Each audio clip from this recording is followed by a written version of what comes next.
Look at us. We have fans. All of us. Keep doing it. Hold on. Keep doing it. Oh, Is this a first? there we go. That's better. It's Now all. we're all aligned. I think that's cute. Okay. Bonjour et bienvenue à The Cup, the Currently Unnamed Podcast, where we put the real and the tea in reality, and you can always come to us first to quench your thirst. I'm Logan Murphy. I say something gay, and at the time of filming, it's literally 4 minutes away from it being 5 o'clock somewhere. So I have a drink. We are drinking Press Seltzer, not sponsored, but I wish we were. This is grapefruit cardamom, and it's really good. I didn't know that Cardi B came out with her own seltzer. It's grapefruit Cardi B, absolutely. Well, I am Lana, your resident diva, here to give the tea, spill the tea, and drink the tea because you know I love me some tea. And if you have some tea, you know what to do. Hit me up. I am not drinking seltzer, but I am drinking cream soda because it was on sale. I bought it. I'm going to drink it, period. Thank you, Winn-Dixie. But if I was drinking tea, I would be drinking it in my cup mug, period, because all the cool kids... I know you have one. All the cool kids do. So you can get you one at lanadreescreations.etsy.com. Period. Hi, everybody. It is me, Eve the Bunny, Chicago drag artist and queen of Ivy Park. Today I am repping the Ivy Park Trail jackets that came from the not last drop, but the drop before that. Don't ask me how much it cost. It was a lot of money. And I am drinking that I can't afford. And I am drinking my good old tried and true Arizona black and white tea. She's back in the building. Yay. Refreshing. And I am David Healy, and I don't have a cute intro, but I do have a cute shirt. And I pulled out one of my absolute favorite drag queens, one Miss Alyssa Edwards. Oh. I love that shirt. And I am drinking a zero sugar root beer. It's very good. We love the can motif that we're all going for. Yes. The can. Cheers. Cheers. Well, we're cheersing early. Great, love it. Cheers all around. We recycle. Good, yes. Cheers to a fabulous premiere of Drag Race France Season 2. Yes, honey. Yes. Yes. And I loved Season 1, but this feels elevated. This feels stepped up. It feels like everyone has their ducks in a row. And Miss Nikki Doll is coming for Best International Drag Race Host, period. And I was very impressed with this whole episode. Good. I was living. I saw what I wanted to see from some people. I saw some things that I thought I would expect from some people, and I saw some things I did not expect from some people. So I was very like, okay. Yep. Now I'm kind of rethinking my draft picks a little bit. Like, I know, right? I'm still very content with my choices. I'm very content with mine too. I'm always content with mine. I don't regret anything. We know. I still was so close to getting somebody, and then Lana snatched them up at the last second. You could have had Keiona, and you said no. I know I was being generous, but I don't know what you would do. I appreciate that. I appreciate that generosity. Mm-hmm. I'm still loving, for the most part, my draft picks. But yeah, I really, for the most part, these contestants exceeded my expectations, and a few of them, like, I am just so drawn to them, and every little thing they do and say in their confessionals, I'm like, I am eating out of the palm of your hand right now. You are so amazing, and I just want to be around you and hear you. And we'll get into it. Keiona. You might be surprised. I mean, it's not just Keiona for me It's because not Keiona, just Keiona, but it is Keiona was amazing this episode, like amazing. That's But fine. it's We some expected people, that. right? I expected Keiona to be amazing, but there's some people who I didn't expect to be so good. That is so good. I'm extremely happy that my ultimate drag crush, who is on my roster, did amazingly well in this episode. Everything about them, to the fact that the place that they're from is called Aries. I'm like, I'm in Aries. What? It's meant to be. It's meant to be. But what about your proposal to Paquita? I'm Polly. Great, me too, girl. Me too. I'm about to say very open. Hello, very open. I'm like, But Paquita's my wife. Piche is my husband. Right. Correct. Yeah, absolutely. Let's just dive in. We are here. We are starting with entrances, and we are starting with Mami Watta. Mami naked Watta, child. Baby. And you can be naked if you look like that. Right. That's what she said. She was like, I'm gonna be naked because I can. I'm like, you're not wrong. You can. Yeah. The body was right. Body was bodying. She was a great choice to walk in first as well. I think of who walked in first last season. Was it Soa? I don't remember. I don't think so. I don't remember. I'm gonna look this up real quick. Y'all talk about Mami Watta. Okay, do you all want to know a secret that I am ashamed to admit, but I will? You made her outfit.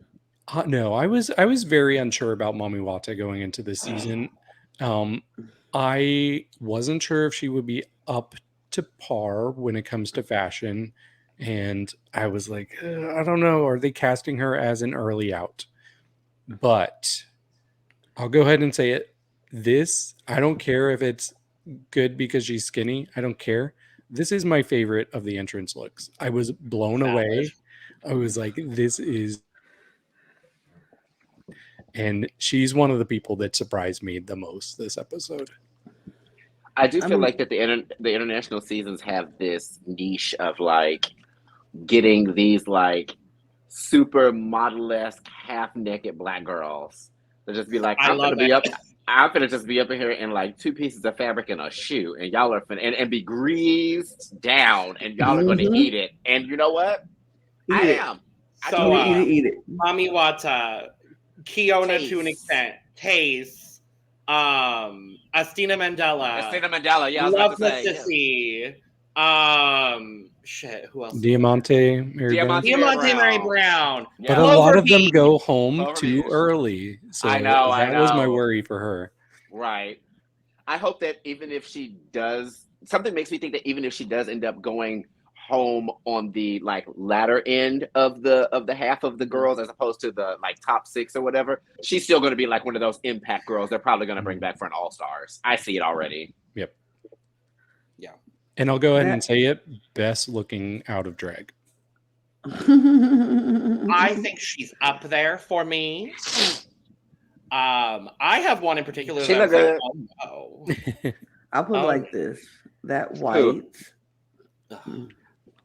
white on brown on her skin is so gorgeous. It's literally like, ooh, it's just so good. And like she accessorized it perfectly with the muffs and then the earrings and the necklace. Like it wasn't crazy, like over the top, bold state. I just like this look. And then even with the little the straps on the bikini bottom and how they design whatever, she as someone says, she looks rich. It's very Snow Bunny. It's very Snow Bunny. Very Aspen. Mm-hmm. On today's episode of Is It Fashion or Is It Skinny? I'm gonna say fashion. I'm gonna say both. I'm gonna say both, but I'll play both. No, I'm obsessed. Yeah. Scores? Who's starting? You can. Yes. Oh, me? I'll give her a 90. I thought it was lovely. I'll go next then. I'm gonna give her an 80. I'm gonna give her a 96. And So 96. I'm going to just be the one to say this was perfection and it was full, flowing, overflowing, period. Work. We love it. We love It looks it. amazing. We love. Ame. Next up is Sara Forever. Sporting an Forever outfit Volta. from The House of Vagina. the house of what is it? The House of Vulva. It's from the Janelle Monáe collection. Yeah, she's from the House of Monet. Yeah. I love this. Like every single bit of it for me is perfection. The way that the vulva is constructed as the lapel of the jacket, the cut of the pants is so weird and so cool. Like it gives her such an interesting shape that I love. It's like her hips end up like poking out a little bit like beyond her waist, and I really enjoy that. The makeup is so good. Oh, I knew I would be a huge fan of hers, and I already am. I did too. I'm glad I drafted her because I kind of really like. I kind of really I wonder like why. I mean, I'm digging this whole vibe. Her hair, the wig with the I'm digging the whole vibe. When Sara Forever walked in, I was like, "Yep, I'm glad I got her on my roster because she's good. She's good." And this whole episode, I'm like, I'm still feeling this one. She's good. I don't care. I also feel like for some reason we had a whole bunch of David Bowie references this episode. Yes. I was like, it was Bowie crazy up in here. I was like, okay, but that was the first thing I thought when it was neither. Yeah, it was just a very odd thing that I was noticing. I was like, this is okay, because that was the first thing I thought when I saw her hair. I was like, Bowie. Love it, love it, love it, love it, love it. I love the fact that it's the shade of pink that goes like. This is one too when I was talking about like the monochromatics and how it like works. You know what I mean? Because I feel like if her hair was like the exact bubblegum pink that like kind of sort of is with the outfit, then it wouldn't look right. It almost needed to be a little bit of a darker pink to like pull everything together, to pull in the red in the middle of the vulva. I guess I would say of the vest. I would say the only thing is I'm not crazy about the bell. What's so crazy about the cowbell? Okay. But you gotta ring your bell. I mean, I don't know. That's what that song means. Look, the vulva needs to be celebrated. The cowbell needs a vulva needs to be celebrated. So she's like ringing the bell for it, baby. I was honestly thinking of Saturday Night Live, and I was just like, no more cowbell. No more cowbells. No more cowbells. We don't need no more cowbell. Yeah, I'll say that I do like this look, but I like it more for it being fun and unique than it being necessarily good. Like there are things about it that are a little bit simple, like the bottom half is, I mean, it's pants, but overall I do like it. What I really liked about this was her wig. Like I thought her wig was really unique, and I don't know, it had like so many details to it. So I really love that wig, but I just love her as a whole. And she's also giving me Orion Story out of drag. Yeah, I think they look very similar out of drag. Okay. One thing I want to say, because I want to clarify, because it's looking like that's what that is, but those are not just pants. That entire thing is a jumpsuit. Yeah. Okay. I was like that I would say would edge it just one piece. That I was like that's the only thing I guess that would edge it out a little bit more for me. Is like when it comes to fashion stuff, for some reason I'm obsessed with like 80s, 90s, 2000 2000 stuff, and I just love a good jumpsuit. And that's why I was like, oh, okay, jumpsuit, like yes. Score. It's badass. I'll kick things off. I will say 99. Ooh. Okay. I'm just knocking 1 point for the cowbell because I wasn't crazy about it. Right. Yep. This is not a bad score. I still like it, but I gave it a 67. I'm gonna also give her a 96. I will echo your 96. Come on. Nice. Nice. Ginger bitch. The fact that Mami Watta said that she looked like Cam Cam Hughes. Hughes had 8 more. Girl, I was like. Speaking of, Cam Hughes was the first person to walk in last season. I Okay. did check. It was Cam. That's who I was. I was like, for some reason, I don't think it was Soa. It started with Cam, it ended with Paloma. So, yeah. I'm gonna say this isn't my absolute favorite look of the evening, of the episode. I think she looks good. I don't know. It's a little bit too simplistic for me in a weird way. And I'm saying that after I gave Mami Watta such a good score, but like there's just something like I like the fur cuffs and I don't know, there's something missing for me. But it's fine. For me, I feel like I've seen all these individual pieces before. Yeah. And I feel like that's kind of what it is. It's like I love the fact that it's all monochromatic and it's all the same shade of pink and it all works, but I'm just kind of like the furry, muffy sleeves and the tiny bag make me think of Olivia. The bow make me think of Cam. It was one of those things where I was just kind of like, I don't see a lot of Ginger in this. Who is Ginger bitch? I want to know. Right. I still don't know who she is out of this. Because even her runway look didn't really, this and her runway look were like two completely different things. So that's why I was kind of like, I'm still not getting a full grasp on who you are. Who are you?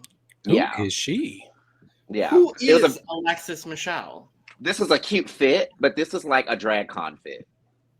Yeah. This is like something you're walking around in because you've already been on the show. You waving to people saying, hey, you don't want to do too much moving because your feet hurt. Like, this is kind of, Yeah. Hi. I'll say I like it. I don't love it. But I don't think anybody really had a bad entrance look. This is probably my second least favorite. I would say that. I would say that too. But I do like it better from the back with the big bow and the long train from the bow. I thought that was pretty cool. It was funny because I wasn't getting the Cam reference until she turned around and they showed the bow. I said, oh, crap. Yeah, that is pretty much the same thing. I was like, oh, now you're not looking original, girl. Now you're, especially when like one of the other girls is already calling out, like you're kind of walking in like an upside, like, like a, I guess, second season version of what a first season girl was already wearing. And I was like, oh, crap. I like the look because I don't know who Cam is. So I don't understand the reference. So I didn't care that it was somebody who came in the first season looking like this. I thought it was cute. I thought it was a perfectly good entrance look. It's not over the top crazy, but it's just simple enough to be, to be pretty. I love that the pinks match because we had some problems with some girls on some other seasons, some other shows, some other franchises with the colors not matching. And so I appreciate that the pinks match. The bow is cute. The bow in the back is cute. I find like everything is it fits. It goes, it has a point. Everything has a purpose. And so I appreciate that it has its purpose. And I think she looks amazing. So I like that. I just thought of it. Didn't she have bows on her promo look? Oh yeah. Yes, she is very intentional. I just thought of that. I think everything she does is very intentional from the promo to even to here. So I liked it. Scores? I liked them. Go ahead. Because I literally just thought of that with the bows and the F. I was like, okay, now it's giving me a little bit more of a continuous thread as to who Ginger is. And it's making me be more okay with the outfit because it's something that I feel like that she's already kind of references like her kind of cutesy thing or whatever. So I'll give her benefit of the doubt for that. One thing I will say, I hate her eye makeup. Hate it. I hate these weird floating brows with all this white underneath them. I hate it. Absolutely. Outfit was 70, makeup 5. So I'll give her a 75. Okay. I am going to give her a 60. I'm going to give her a 70. I will give her a 78. Moon. David, this is Ruche. Okay. Yeah. This is ruching. That is correct. Yeah. It's Okay, more pizza I versus think the I'm gonna go ahead and get this off, like get this out of the way, rip the band-aid.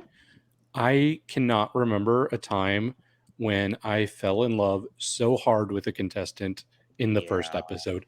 I'm obsessed with Moon. Like every time she spoke, every time I saw her in the confessional, I'm like, I adore you. I want to protect you. You're my favorite thing in a while. So she's my favorite right now. And it's largely to do with just who she is. And I also really do like this look. I think it's pretty darn good. It's a good look. It's not my absolute favorite look. I think the difficulty with me is it just like there's nothing creating a waist. And so you have this like structured top part of the dress, and then it kind of just like flows drops. everywhere. It just drops with no purpose. But I love the color on her. I love the wig. All of the arm detail and the bustier detail, I really enjoy. It's just the dress kind of drops for me. Yeah, I even like the little I don't know what that is that she's holding. That's kind It's of like a bag. quote unquote Somebody's purse. It looks It's like a it's like mannequin purse is what it yeah, looks like a little poppet or something like that. Like I even Mermaid. think that's cute. I love the gloves. I love the hair. But I feel kind of the same way. I feel like that I'm really happy with like everything from here on up. And everything from here on down, I wish had a little bit more structure to it in some way. Yep. Lana. But that top half is so good. The top half is great. Ooh, if that would have been like if that entire dress would have had all those pleats or something on it, that would have been insane. Yep. Wow. I'm guessing what's Lana going on? doesn't like it. I hated this dress so bad.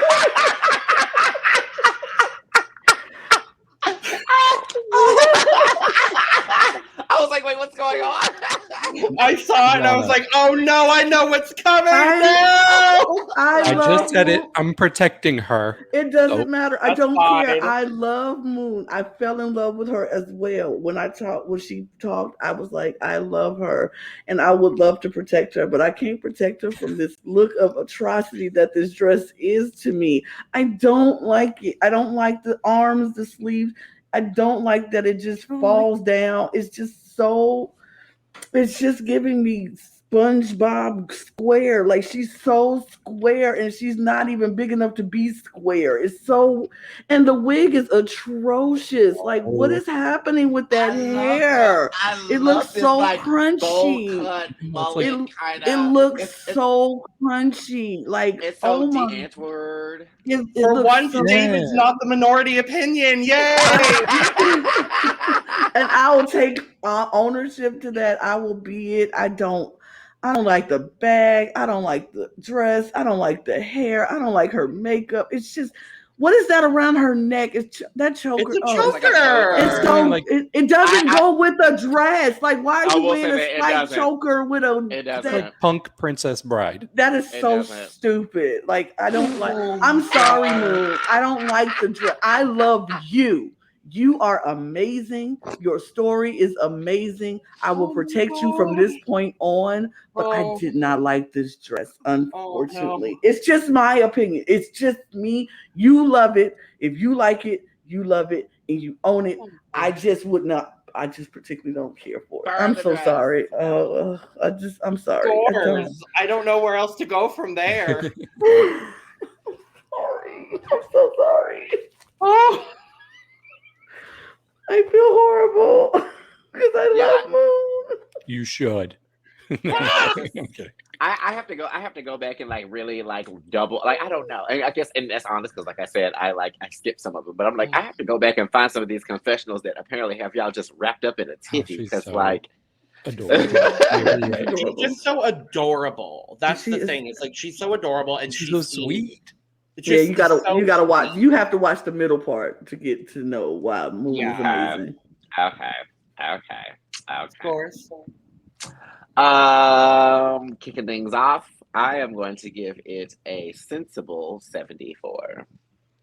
Mm-hmm. I am giving this a strong 70. I'm gonna match Eve's sensible 74. I'm going to give this a. It's a. Do I need to get the chopsticks? No. I mean, breaking my heart. okay. Because Rip I like Band-Aid. because I like you, I will give this a 15. Because I was gonna give it a 10. But I don't like it. I'm so sorry. You're entitled to your opinion, but we're gonna move on from this. It's too entertaining. You and David We're are gonna getting move on to Kitty Space. This was no. Okay. I think the bodysuit is cute. I really like the bodysuit. I like the hair. The makeup is fantastic, and I love the sunglasses. This coat looks like aluminum foil wrapped around her body. That's what I said. The coat looks like the most generic knockoff Ivy Park I've ever seen in my entire life. That's generous. It is, because I don't know what park this is from. This is no. Take off the coat. Love. I feel like that, and see, it's one of those things for me. I feel like that if she would have took off the coat, I would have still needed her to have something else other than that bodysuit to really pull me in. But it's just like the coat wasn't the right thing. Yeah, the crop. Yeah. Yeah. The coat wasn't the right thing for that. It just screamed aluminum foil, and it was just like, oh. And when she walked out and it wrapped around her, I was like, right. I was like, baby, this better be a reveal. Oh, good. I was like, that looks like the metal blanket that they put around like people when they're waiting for the ambulance, girl. Like you done got into a car wreck. When you have hypothermia, it's like the heat blanket. Yes! Yeah. Yeah. I was like, why is she coming in like Jiffy Pop? Jiffy Pop! Leave my girls alone. I love these girls. This is the crazy thing because I love these girls. Like Kitty Space is somebody who else in this episode. I was like, I really like them. But this outfit is just not it. Like the jacket itself is too much. The hair, the makeup, perfect. Love it. It's just everything else was too much. It was take off one of those panels on the thighs or the shin or something. It's just too much. I don't get it. It's very confusing. It's very confusing and too busy. Yeah. So now what would it? Yeah, go ahead, David. Oh, sorry. When I watched this episode, I was writing down scores for each of the entrance looks, and when she came out, I'm like, oh, that jacket's so wrinkly. And I gave her one score, and then they showed her like talking to the other girls, and it kept showing her like from here up. And I'm like, you know what? It's not so bad. And I changed my score. I raised it up. And now I'm seeing this picture again. And I'm like, do I need to change my score again? You shouldn't have to have that fight with yourself over an entrance outfit. If you have to raise it and lower it and raise it again, lower that bitch and keep it down there. Because that's apparently where it should be. Yeah. It's just not. I love her. I think she's really entertaining. Thank you for finally casting an Asian queen on Drag Race France. Not the first Vietnamese queen. We've had a couple. No. At least one. Plastique. Yeah. But scores on this one because scores for Kitty Space. I can't look at it too much longer. Okay, I'll preface it by saying this. One of the issues that I have when it comes to certain drag entertainers is I feel like that, and because drag has become a commercial market with RuPaul's Drag Race and stuff like that, you have a lot of people, like I said, that like to make specific outfits or wigs or glasses or this, that, and the other specifically for drag entertainers. And the downside about that is the fact that all drag entertainers will all end up buying those same things. So it's like I then look around and see everybody with the same style of rhinestone wig on or the same bodysuit style on or whatever. And that's my issue that I had with Kitty's look and with a couple of Kitty's looks, because I felt like it was just like I could take that and put that on any other queen and it wouldn't, like the pieces to me just seem very generic. I mean, I guess I will give it to her that like her name is Kitty Space and maybe that's why she's got all this silver stuff on, like she's in space. But other than that, like the wig to me looks like a wig I've already seen on some queens 50 times before. The bodysuit is kind of blah. It's just not exciting. I'll give it a 65. Yeah. Okay. I had bumped her up to a 74. I brought her back down to a 63. There you But there's go. still some good things in it. I'm gonna give her a 50 because I only like half the look. That's what I was saying. That was my look too, 50, because I'm like, it was just meh. No, Piche. my husband. Oh God, I can't breathe right now. I really can't. My breath is completely gone from my body. When was this creature created on Earth, and why have I not met them and went out to dinner with them and did illicit things in bathrooms with them? Why has this not happened yet? I don't understand. Because I manifest good things in my life. This is a good thing. This is a good thing. Even the fact, just the silhouette when she walked up before she could even make it through the doorway, I was like, she's coming for everyone's necks. I'm very excited. I'm very excited. And the fact that her name means pretty much penis in French. What? Yeah. I was lusting kind of hard in this episode off of my Piche. My Piche. Mm-hmm. And it's a good look. Sure, there's things that we've seen before. We've seen like these predominantly tulle looks many times on Drag Race. But I thought she pulled it off well. And I really like the height of the thing behind her. Just her coming into the workroom was hilarious because she had to crouch down. But yeah, it's a good look. Practicing for her Matrix backbend later on the runway. Right. The runway. Oh, we'll talk about it. We'll I'm gagged that we're the same age. That's what I'm gagged over. Young boy. Okay. I was like, they're 26. I'm like, oh shit. Okay. I like young boys. It's okay. Ooh. Don't. She's a put that MILF. in context. No, not like that, child. Mm-hmm, we know. Still be over 21. I got time for y'all children. I'm ready to give my score because there really isn't anything I need to say about this other than its perfection. I mean, I couldn't talk about it. I like this look. Thanks. Moving on, I guess. No, give your thoughts. No, that's it. I'm good. I liked it. There's really nothing to say because it's really just good. It's really just good. So scores. It just, yeah. I mean, obviously my cup is overflowing. I'm just still paying attention to like the craftsmanship of how everything like stayed up, because for it being like tulle and such a light-ish fabric, nothing looked droopy or anything. You know what I mean? Like everything was, it was a really good, strong entrance look. Absolutely, cups overflowing. Yeah, this is actually my second highest score for the entrance looks. It's a 72. It's not that high, but I still like it. It's full. It's a 95 for me. Go ahead, Piche. Rose wearing, guess what, y'all? A rose. A rose. Which she is should the be. only good part of this outfit.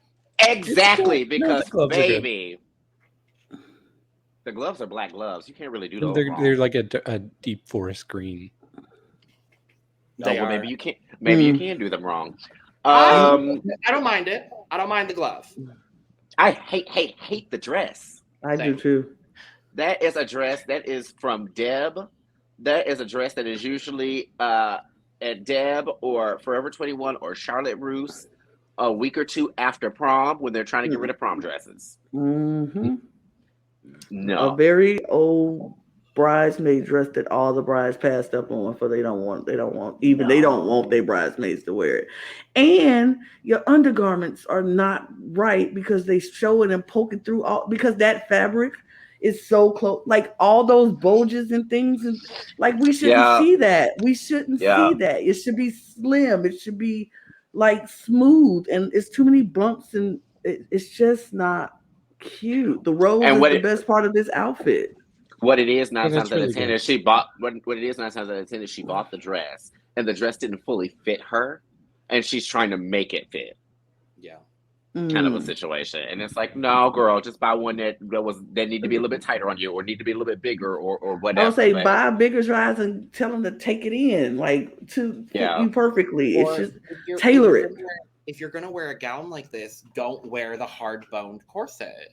Like, have a corset that's a little bit softer, so that way, Yes, like, it's if not. it had You know, just been, see, if she had just been corseted with one of those, like the softer, I don't know what the term exactly is, but like the softer corsets, or if she had just had one of those, if it wasn't a steel bone corset, if it was something that's like a the whalebone if it's corset not, or something, thank you.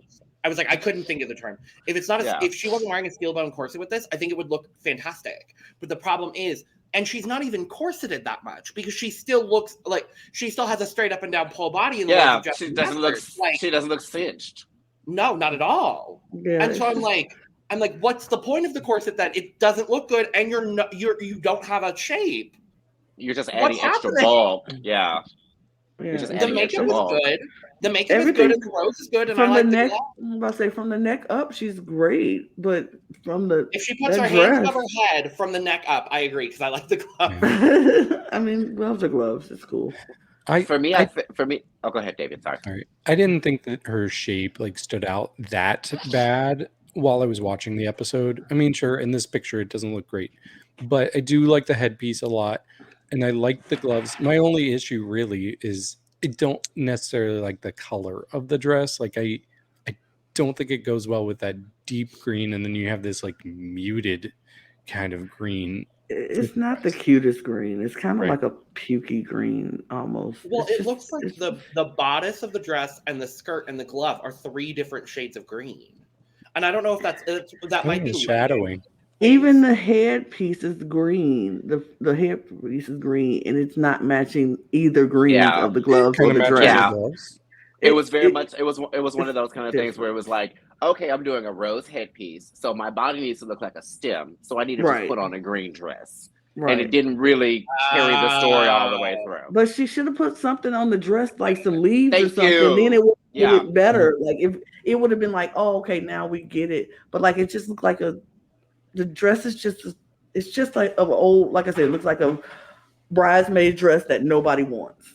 And the It's thing is, just- she could, if you, like you said, if she would have embellished this in some kind of way to really Mhm. pull the It rose would've thing been together more, fine. she could have had some cute little Thorns. rhinestone thorns all on the Some dress. thorns on them, baby. Like Like a I'm a dessert. rose A and I'm leaf coming prickly. off the side to hide the shape, like just a big leaf on the side of the dress. Like I think that could have done something. Or she could have a boa made out of leaves, something. You know what I mean? Like it's very much like if you're Rose and you're going to be like, okay, I'm going to have this rhinestone rose headpiece. It's like that seems like that was the one part of your outfit that had the most work put into it. Right. And it needs to be double the size. If the rest of you was going to be the stem of a rose, this needs to be the It needs size to of be a rose jumbo. season 13. Yeah, It needs it to needs be to be huge, yeah. and it's It's- not. So, yeah. Scores. do we have any? I was going to say, do we have any other thoughts? Oh. Or do you want to score? Scores. I think we gave her enough thoughts. I think so. Mm, We gave her enough thoughts. Miss Rose. Sorry, but I'm Mhm. actually a little bit partial to lilies myself, so I'm gonna have to give this one a 35. Mm. yeah, I don't think it's that bad. I'm gonna give it a 61. Oh, it's your turn. Go ahead, Lana. No, it's fine. I'm personally an orchid girl myself, so I will give it a 30. And I'm not like Madonna. I don't loathe hydrangeas. I love them. Mm, It's going to be a 35.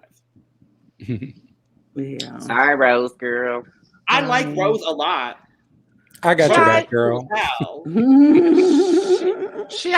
No ill will or negative tea towards No, Rose we as love- a person or anything. I like. Just not I crazy think about she's the a great dress. person, a great I'm about to drag say- artist. This just didn't. This just wasn't it for me. About to say Right. all of these opinions are strictly about the outfit, not about the queen, because all these queens are amazing. Because That you're part. doing what you're doing. Period. We love all of you.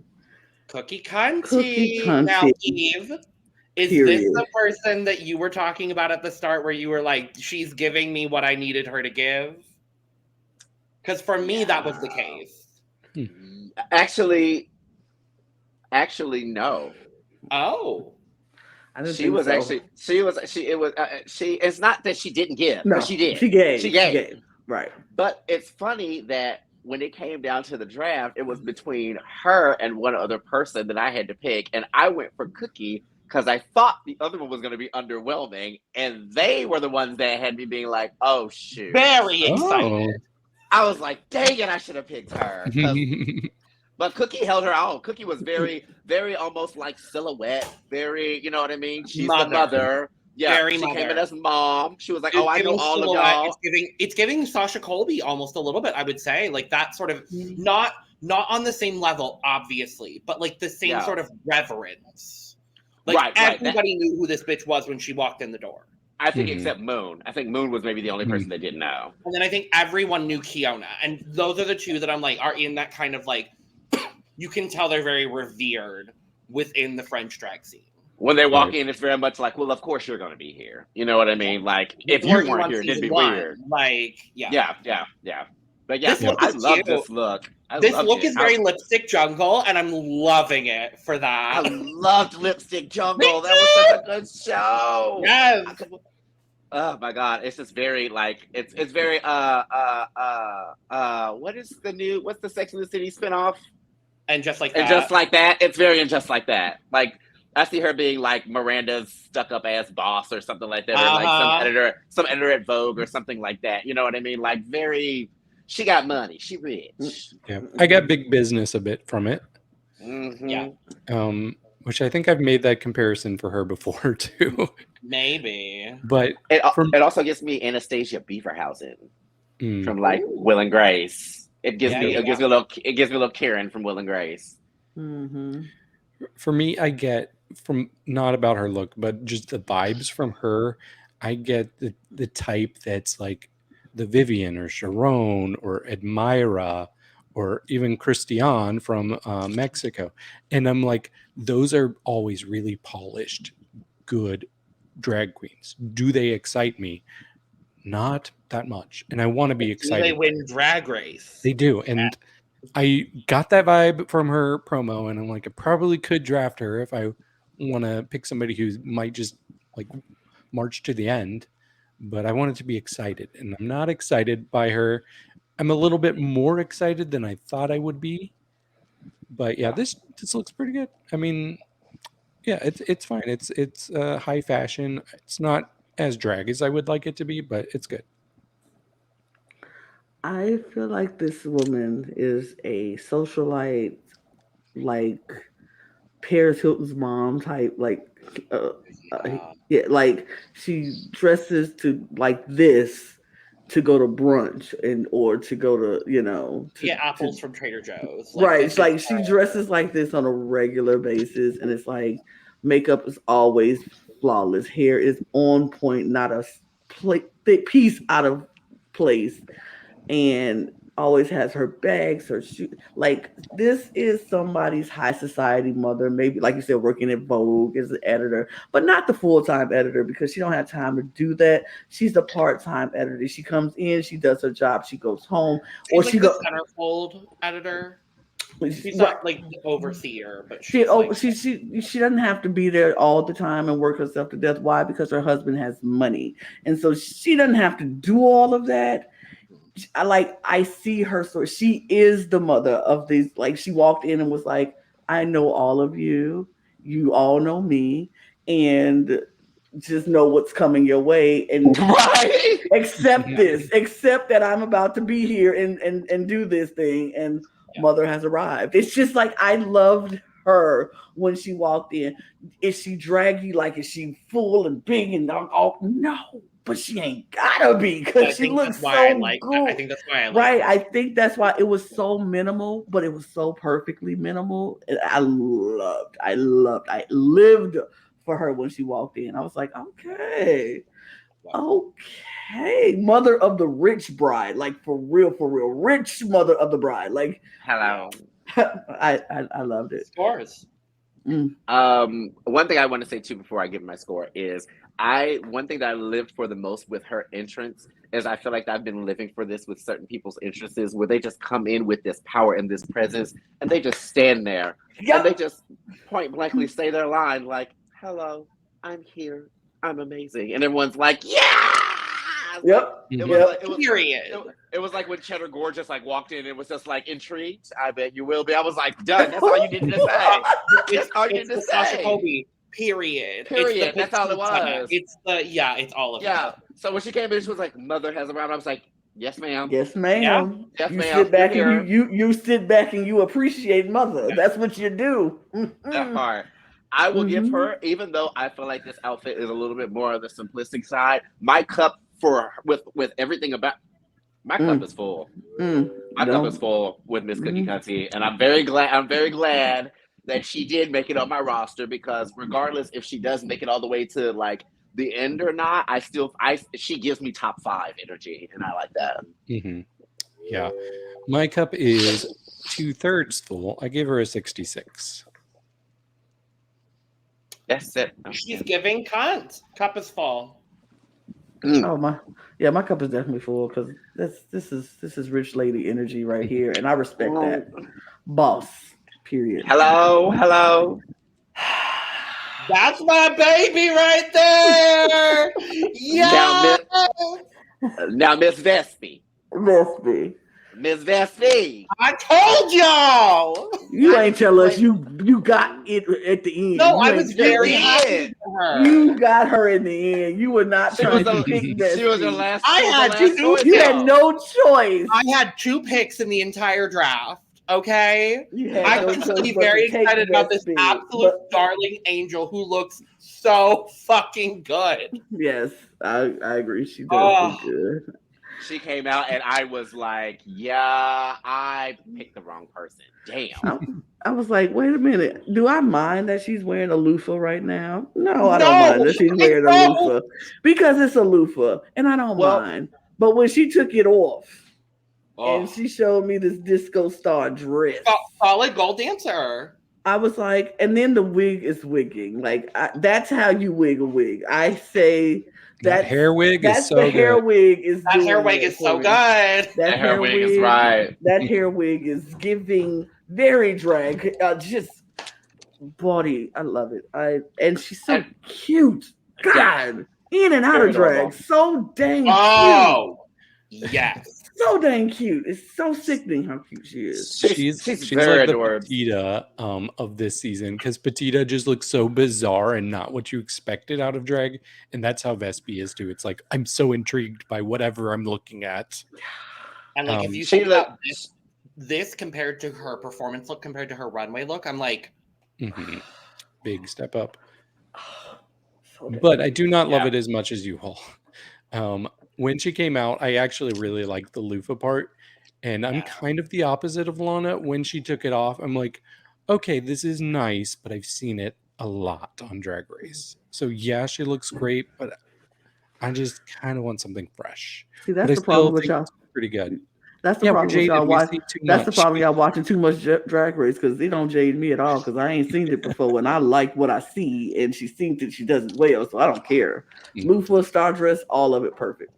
I also want to clarify as well. This is what I'm talking about when I say that production will say things or implant certain ideas, and then next thing you know, everyone is repeating it and everyone is saying it. I think it's so hilarious that they called this boa a loofah, and now everybody and their mom is calling it a loofah or something, because like this style of like oversized boa and stuff, drag queens have had this for like a little bit. it's So like very They called it a classic, loofah. Yeah. They called it a loofah Right. on the show. Yeah. Oh, I didn't Yeah. see. I didn't hear them call it a I didn't loofah. Oh yeah. either. I I just think called it I think it 'cause was Lana did. my confessional queen, Mami Watta, who was like, it looks like a Yeah. loofah. Oh, Yeah. I didn't hear that, but Yeah. I thought it looked like a loofah too. But it do look like a loofah. Come on, I man. was like, why is everybody saying it looks like a loofah? I'm like, Because well, it do. It's a Especially cute when she loofah. had it wrapped around herself. It looked like one of those round loofahs. It was cute, but it looked like a loofah. But yeah, I really love this wig too. I think that's But- worth mentioning again. Like this is Yeah. a drag wig. yeah, the outfit to me gives me very like deconstructed RuPaul almost. Like that was kind of what I. Yeah. That was how I felt when I saw her come out and like the aesthetic of it, because I was like, oh yeah, she's a disco girl, and I was like, this is kind of giving me some RuPaul influences, like some early RuPaul influences. So I was like, It's giving like old like season 1, 2 RuPaul wig. Also, like it's giving blonde, high, curly, all Yeah. Scores. My cup is full with Miss Vespi. She did what needed to be done. I was very happy.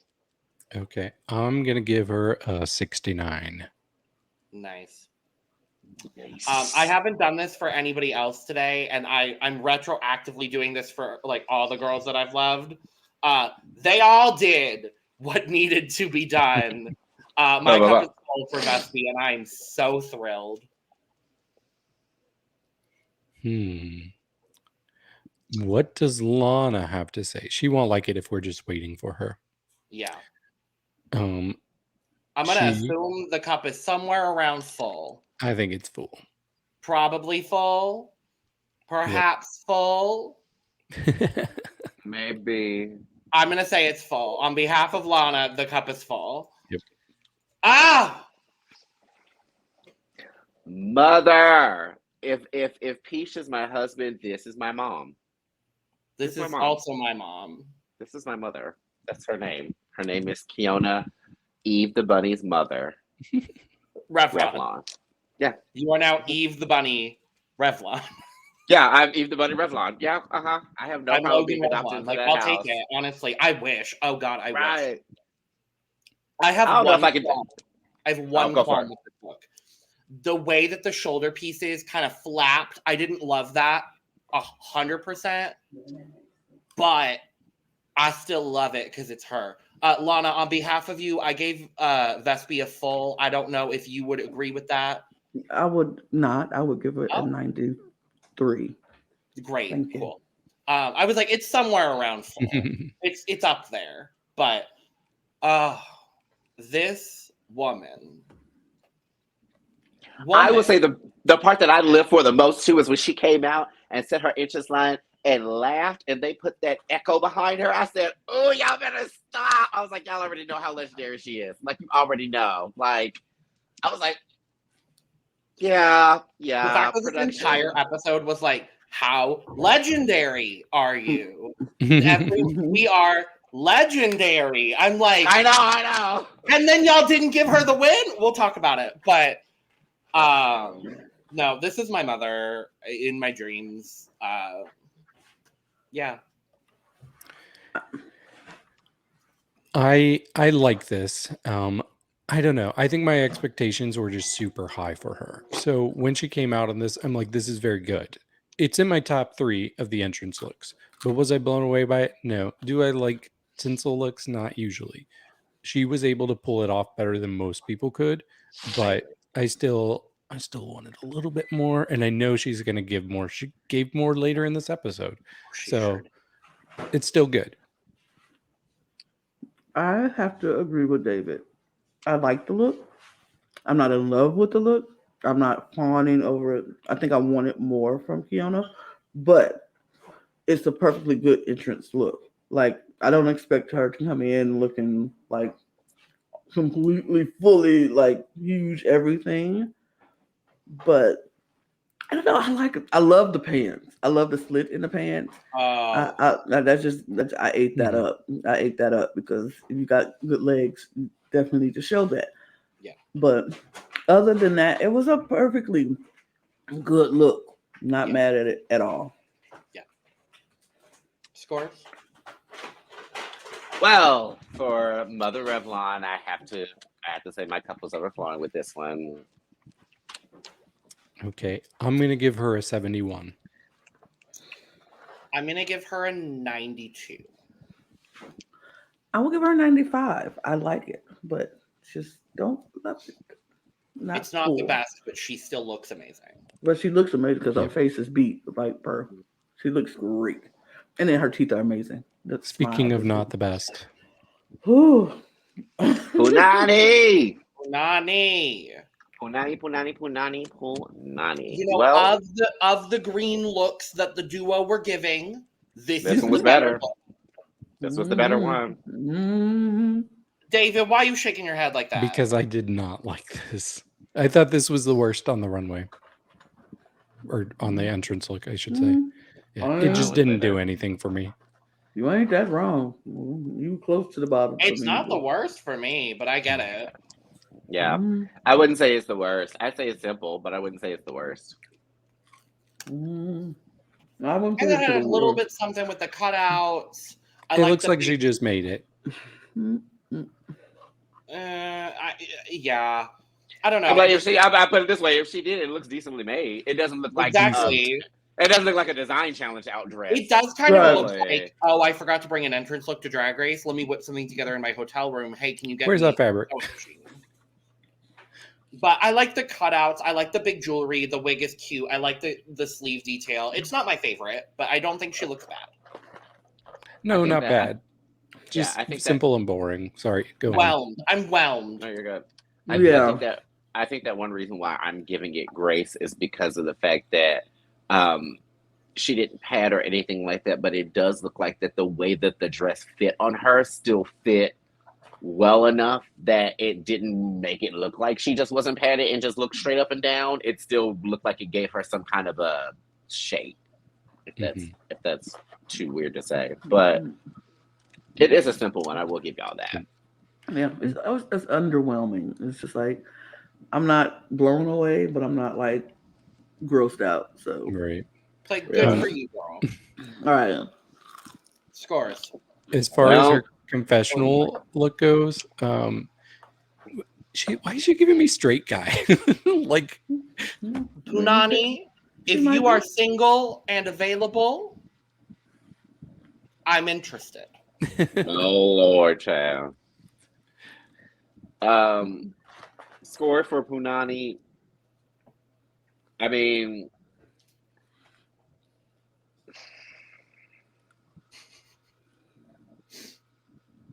I'll give her a 75. I didn't completely hate it as much. It wasn't horribly low for me. Yeah. But I will say I did say in the assessment of the promo looks and everything that I felt like that, oh, y'all gonna have a duo up here. I wonder which one of you is gonna do better than the other one did. And then once I saw their Instagram looks and stuff, I was like, it might be Punani. I was like, it might be Punani. And so far, like honestly, throughout the entire episode, I liked all of Punani's looks more than I liked Rose's looks. Mm-hmm. Yeah. Okay. Well, I like I said, I thought this was pretty average, like perfectly average. So perfectly in the middle, 50. I'm gonna give her. It feels fitting to give Punani a 69. So I'm gonna Nice. I was underwhelmed, so it's definitely not in the middle for me. So I'm giving it a 40. fair and valid. So entrance looks done. Nikki walks into the workroom looking fucking beautiful. Ooh, Amazing. Can we talk about this though? Please. Mhm. Nikki walks in, and I kept looking at her. I'm like, what's different? And I realized it. They had a filter anytime Nikki was on. Oh yeah. Even the background was like a little fuzzy, and you could just tell she was like blurred. They'd cut to the other girls; they were normal. Cut back to her, fuzzy, blur. I'm like, why do you need a filter, Nikki? Because you want to look cute. Okay. Why do you think season 1 of Drag Race looked like it had Vaseline on the lens? Because it did. It did. I will say that I thought that the cuntiest part of the entire thing though was she said, we should start off with some champagne. All right. And they came and brought one glass. One glass. Did y'all want some? Mm. I was like, Anyway, I did my competing time. It's y'all's turn. I was like, that was sickening, girl. I live for that. That was everything. So And the pit crew was looking good too. Oh, we will talk about the pit crew in a moment. But we find out the prize for the winner. No cash prize. That's what I was like. They ain't get no They money. did it last I'm like, but if you ever wanted to pawn your crown and scepter, Which I will. Literally. Which I would. 40. I would, absolutely. I want the cash. I don't want this crown and this scepter. So no, thank it's you. a crown and scepter valued at 40,000 euros, a trip to New York City, and a year's worth of MAC Cosmetics. I do love that we're throwing it back to the older Drag Race seasons. We have a MAC sponsorship.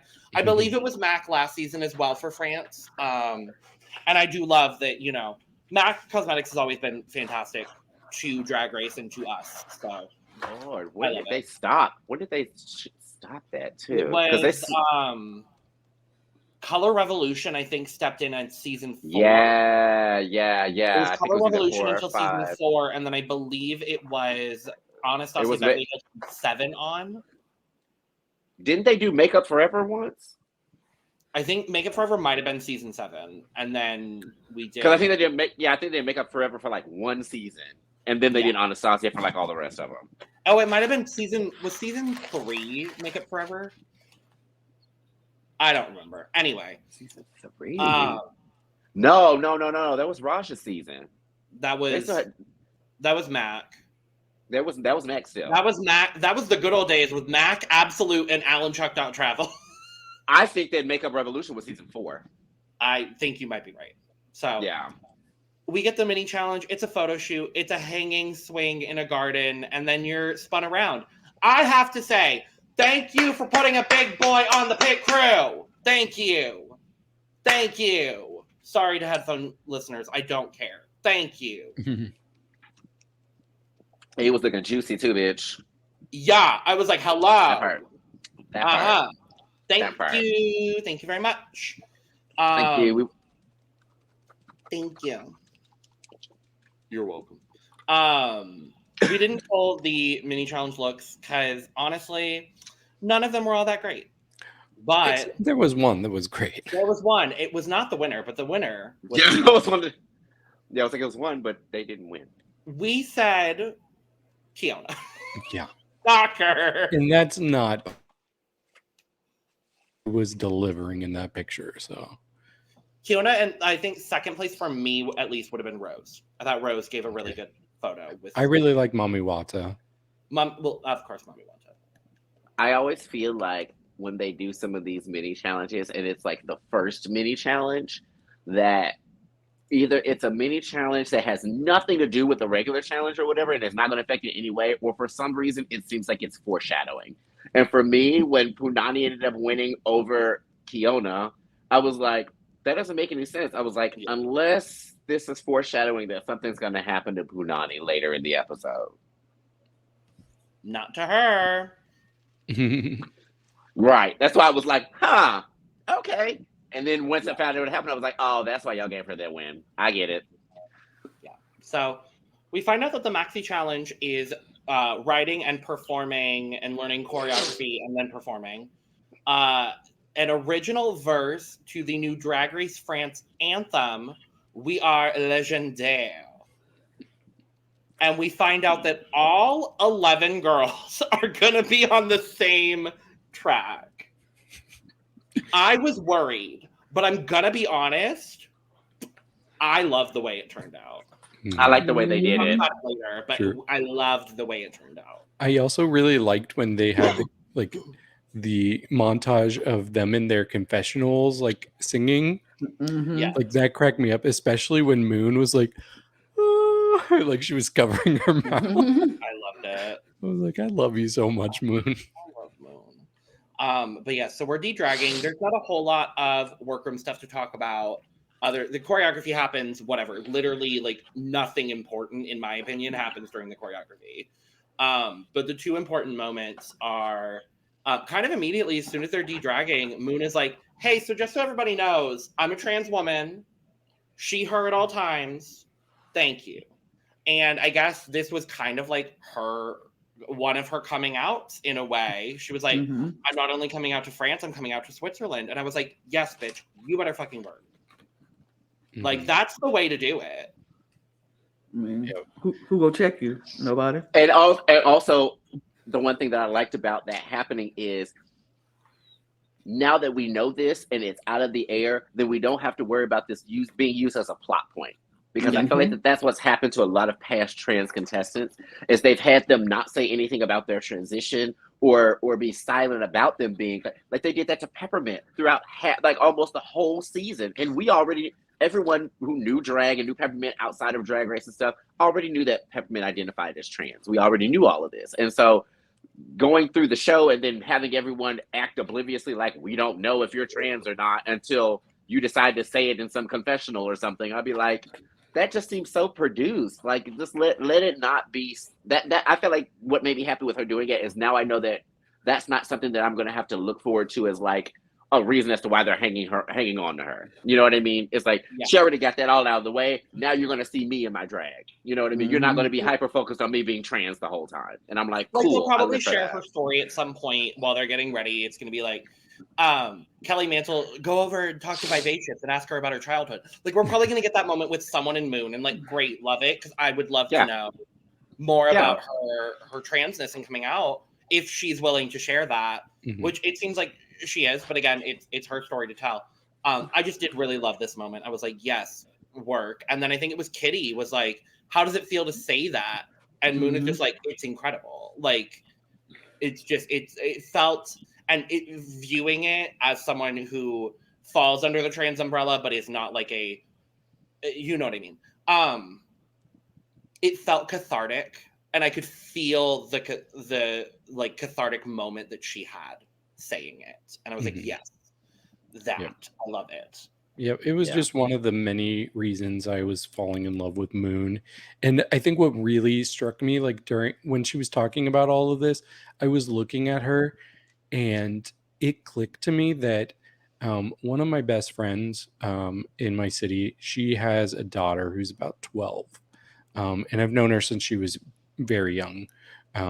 But she just looks like a full-grown version of my friend's daughter. And I just was like, maybe that's why I'm like loving it, because my friend's daughter is autistic and she's so sweet and she's always excited to see me, and she makes her mom send me Snapchats. So I was like, I'm just getting this girl from Moon, but as an adult. So I don't know. I adore her. Yeah, definitely. And then the other big moment, as we're getting ready for the performance, is we have Ginger talking about, you know, the start of her drag career and starting drag at a later age than most people do, and kind of having to fight for recognition, which is also a really important and powerful statement to have. And again, why I love when Drag Race casts the queens over the age of 40, because there's so much experience, whether it's drag experience or not. There's so much experience in being a person of that age.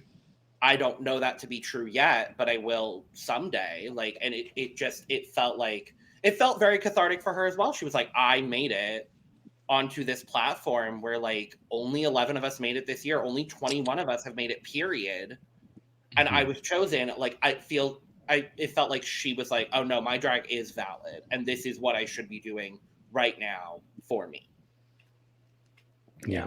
I have so much respect for people that come to drag later on in life, but still get to a point where they just really accept what drag does for them and how drag makes them feel, and that drag doesn't have any limitations, because you'll have a lot of people, they'll think, oh, I'm too old to do drag, or I'm too old to do this, or I can't do this, or this, that, the other. But then you see people out here that are really good at drag, that started drag later in their life, like Louisiana Purchase from Dragula, or Sugar Cane. You know what I mean? Like, that's why I love Sugar Cane so much, because she has that exact sort of ideal and mentality, and it's just, I love seeing it.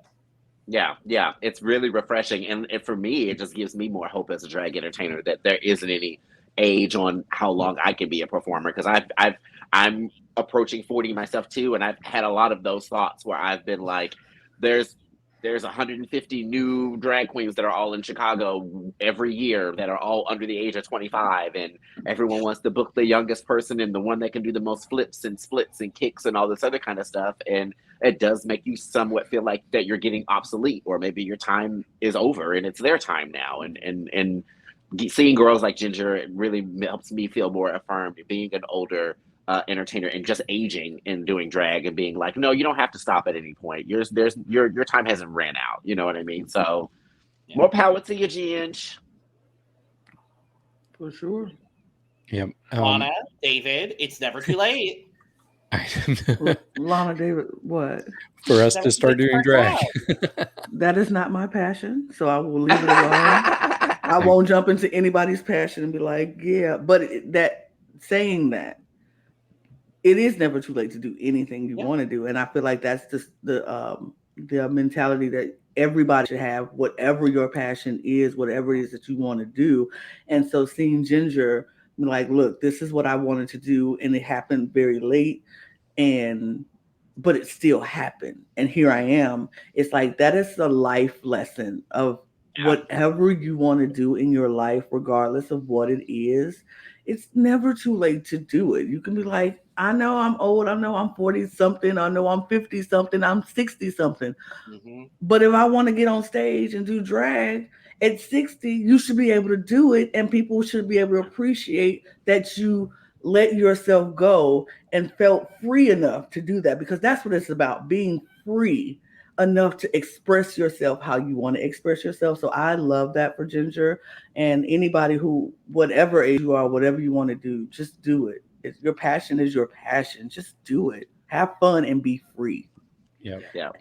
As the old lady of the panel, I'm free to do and say whatever I want to say. Well, I was going to say, y'all are all of a similar age, and then there's me, so...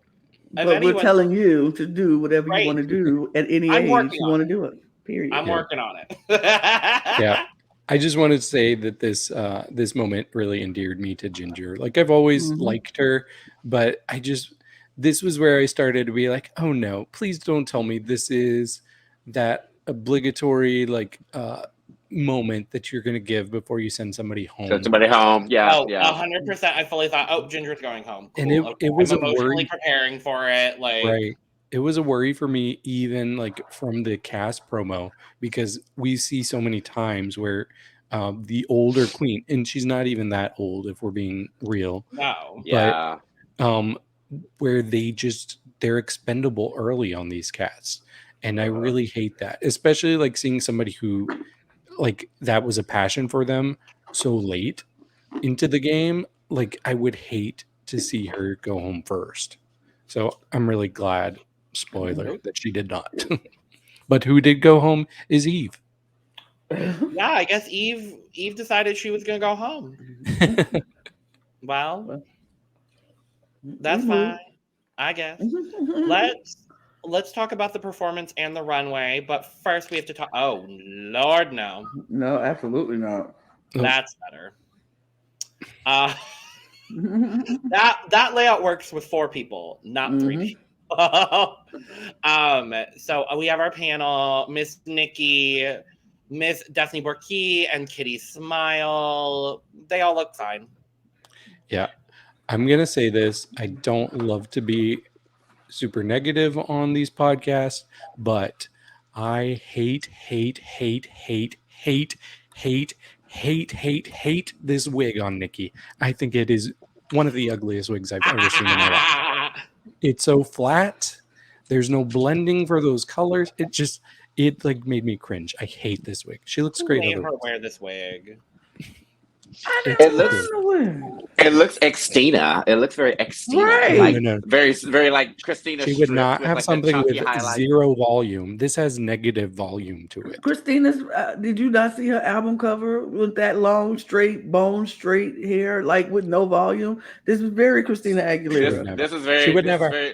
That's very Christina Aguilera stripped. Although very stripped, but I didn't mind it though. It does. It also does make her look from afar. It looks like she looks like Sindel from Mortal Kombat. Ooh. Something about the gray and purple hair gives me very Sindel. I'm going to say this right now, Lala Ree. I'm sorry for anything I said about your wig last week. Uh-oh. I mean, hey, Lala's hit volume. We gotta give it to that. Sorry, I was getting tea on other things mid that conversation. Well, good tea. Mm-hmm. And then we have our guest judges, Chris of Christine and the Queens, and Nicholas Circus from Indochine is the band.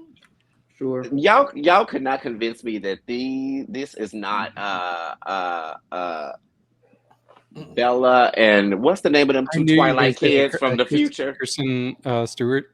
literally what they look like. I And, was like, you can't, Robert Pattinson. yeah, you can't tell me that that's not them from the future. This She is reminded me of Lindsay Pierce. this is Twilight 3032. I'm like, what is happening? Well, I think he looks great. So, I think he Oh, looks like sure. Will Ferrell with a mullet. Chris or Nicholas? The one that looks like he has a gray mullet. Oh, that's Nicholas. Nicholas. I Yeah. like Chris. He looks like Will Ferrell a little bit. See, I love Christine and the Queens as like a band. I was unaware that he was transitioning. So like work, Oh, bitch. Wait, Chris is he? Yes, he him Okay. pronouns.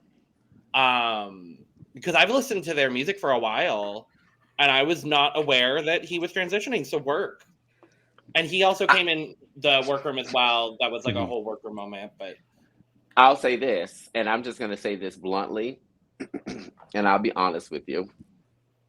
I love trans men. I love them to death. But one thing I'm gonna ask for y'all to do, please, is stop wearing these suits that look like they don't fit y'all. yeah, Please stop doing that because it makes y'all look like children in your dad's suits. Like, what is happening? Like, that's the only thing I don't like about this suit is I'm it just just kinda needed like, to be tailored just a little. I'm about to say, Yeah, if you're gonna put on the suit, make sure it fit. Because don't buy it from Sears. That's what it looks right, like. because I mean, even if you buy it from Sears, get it tailored, like make it fit. Because I love a man in a tailored suit, like period. And that suit, like make it sit. Yeah, that jacket is. It's giving funeral director. That's why I'm like, no. He's learning. Let him learn. We'll give it. Hopefully, look, have you back for season 3, and we need to see you in some full like beat out 3-piece suit situation with a cummerbund. Please, and a vest and everything. Just clean. Hair pulled back into a man bun. Just okay. Yes, just clean. Yes. All right. So here's the first 4. We have Kitty Space, Cookie Kunty, Keiona Revlon, and Ginger Bitch. Keiona Revlon. Yeah. Clear top 2 and bottom 2 in this group. Baby. The way Keiona put some dust underneath her feet when she was spinning and moving, woo, and it was clean. It was all clean. I said, either y'all are going to live for her or y'all are going to do some bull crap where you're going to be like, I thought you did too much. And I'll be like, well, it was a little of both. Well, can I also like say to anybody watching that lives in France or speaks French, we didn't get no English subtitles. No English subtitles. I was so mad about that. So we cannot judge at all on what they were. So full transparency, we are filming this on the same day that the episode dropped.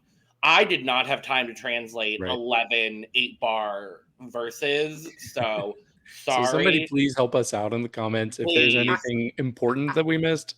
Please let us know. I really hate that they put captions at the bottom and they even highlighted the captions. So it's literally a sing along. It's like we can't sing along. I don't know what it means. I was like, dang. I'm curious if they did subtitles in other languages and they just didn't do English. I didn't look, but I would be curious. But yeah, no, obviously Keiona slayed. I thought Cookie also slayed. Cookie did what he needed to do.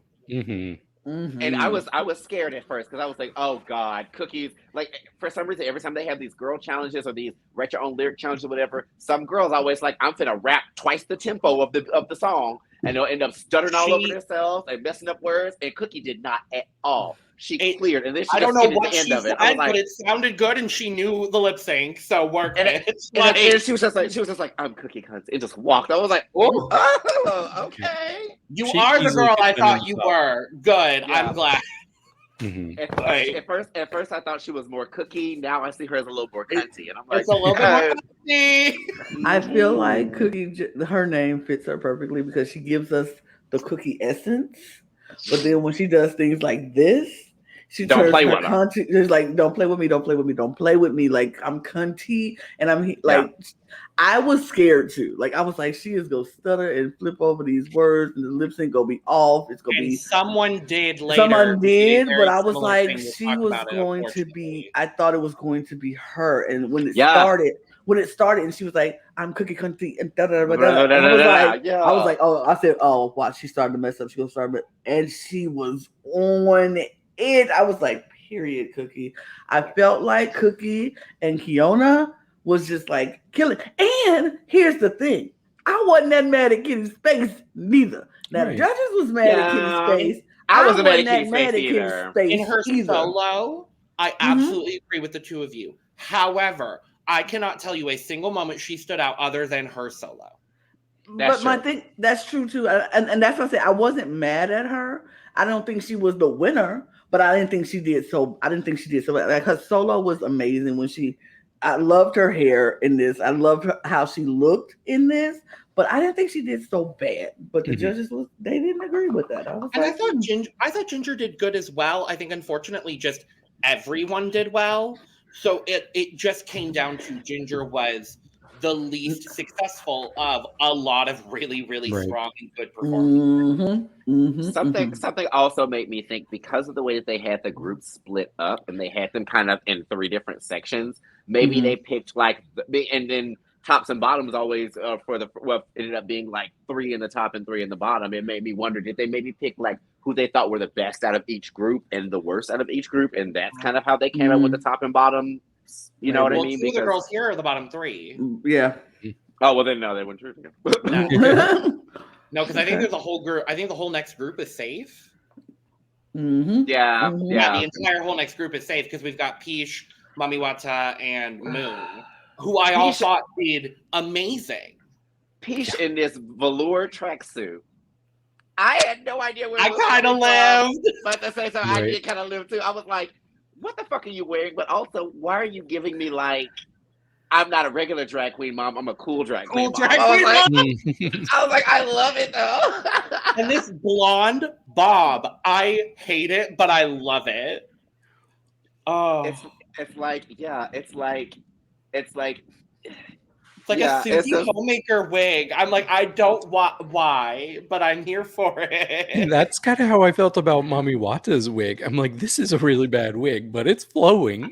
Yeah, I was not the biggest fan of Mami Watta's wig either when she first came out. I was like, girl, what is that shaking on your head? Honest to God, put Piche's wig on Moon, Moon's wig on Mami, and Mommy's wig on Piche, and I would have been fine. Okay, I could see that. Honestly, nobody need to wear Mommy's wig, not even Mommy. All of them was Moon can just have her hair; it's fine. Right, Moon can be bald. That actually might be her hair. I can't tell. I couldn't tell in the performance. I didn't like these looks at all. I was like, Piche looks. Mami Watta looks. Mommy looks fine. I didn't care about the looks though. Like the looks did not play a factor for me in this. It plays a factor for me because you got to performances are all over around. Like I have to be able to like looking at you. I think they did the best performance. Yes, like they were by far the best group as a whole. They were an amazing group. I just didn't like how they looked performing it, but they definitely performed it the best. I have to call it out too. Piche dropped a couple of words. Oh, really? I didn't notice that. On both of my watch throughs, I noticed that Piche dropped a few words. It was not nearly as bad as someone else will talk about. Oh no! But who just stopped talking, child? Just stop talking at all. I think if Piche had nailed the lip sync, I think they could have been in the top. And maybe they should have been in the top. Oh yeah, they should have. But I loved Moon's performance as well. I thought she did so well. Sex. I thought Moon did good. I think Moon completed the assignment. It wasn't anything that just, oh my God, blew me away. But she held her own with the other 2 people up there. You know what I mean? She submitted the assignment on time and like maybe put like an extra like 10 minutes of work into the assignment. And she also put little cute drawings on it and just made you like fall in love with the assignment. So this is the thing. I want to know what was the assignment for for the performance? Like, what did they tell them they had to wear for the assignment? Like, what was the That's legendary what was the performance look? I don't know. Like honestly, Yeah. I couldn't tell you. because it looks like it's so disjointed to me Well- that it takes away from their performance. That's why for me, I wouldn't have put them in the top. They would have been perfectly But safe. also, it's going to be incredibly difficult for all 11 of them to coordinate. So Yeah, it's just I feel like everyone just wore whatever performance costume they brought, because on the list of things to bring it said bring multiple performance looks, and then they just chose one. I think that's kind of what it was, but Moon's outfit is not the best. I don't think that they harped too much on them not all having quote unquote cohesive looks together, because they didn't judge it as like a girl group challenge. Right. Because if they would have did that, then they would have been like, okay, I need y'all all to be looking like you're having on somewhat of the same outfit. You know what I mean? Or it's in But the then same that's going to be story. really difficult to do with 11 people, so that's unrealistic. Yeah. So I'm glad that they did it the way they did. And I can almost guarantee you that whatever Piche's verse was, I bet that would make more sense with whatever she's wearing. I just feel like something Probably. If someone could translate them all and throw it in the comments, we would all be sincerely appreciative of it. Yeah. Although I will say this, and I will say this, I love Mami Watta, but I can already tell where the critiques are probably going to start going if things don't change.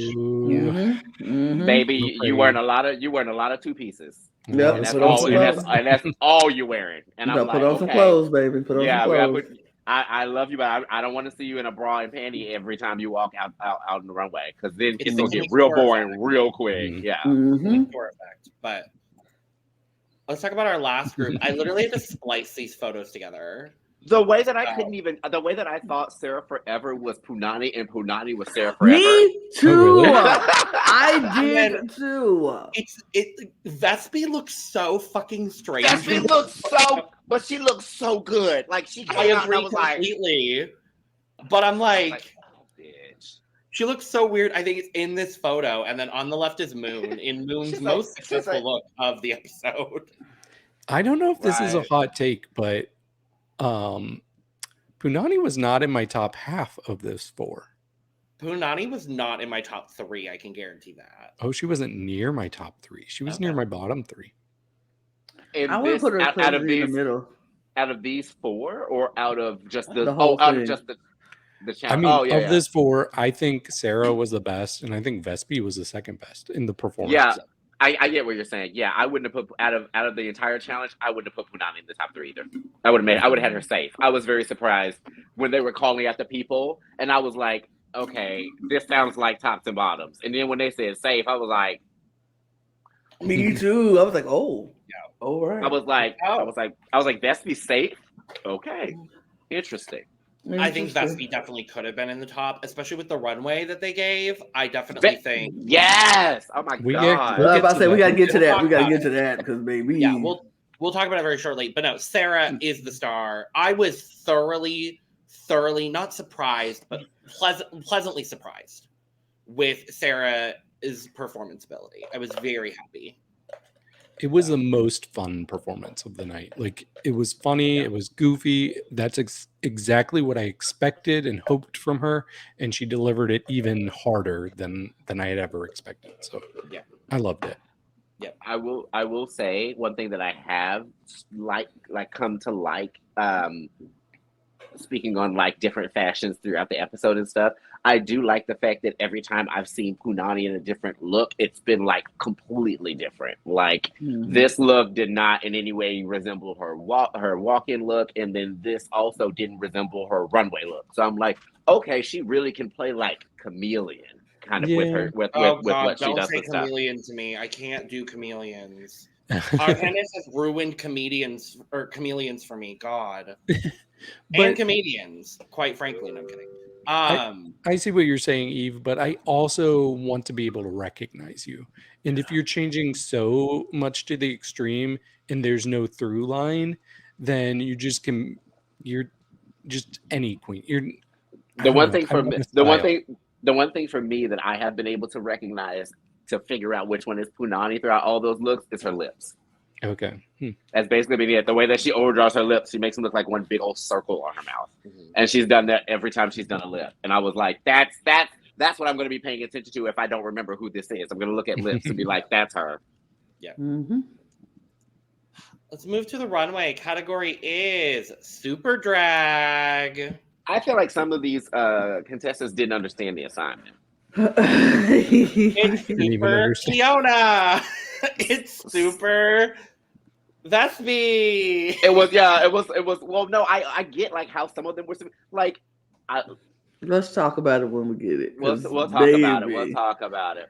That's not a superhero. Who is she? Fire Girl? Wait, are they supposed to be superheroes? Because I didn't. The pick female. them. The female. Super- Yes! Category was super drag. Super drag. So they're supposed to be like superheroes. That's why half of them just came out in regular drag outfits. I'm like, that doesn't give me superhero, baby. I could see it.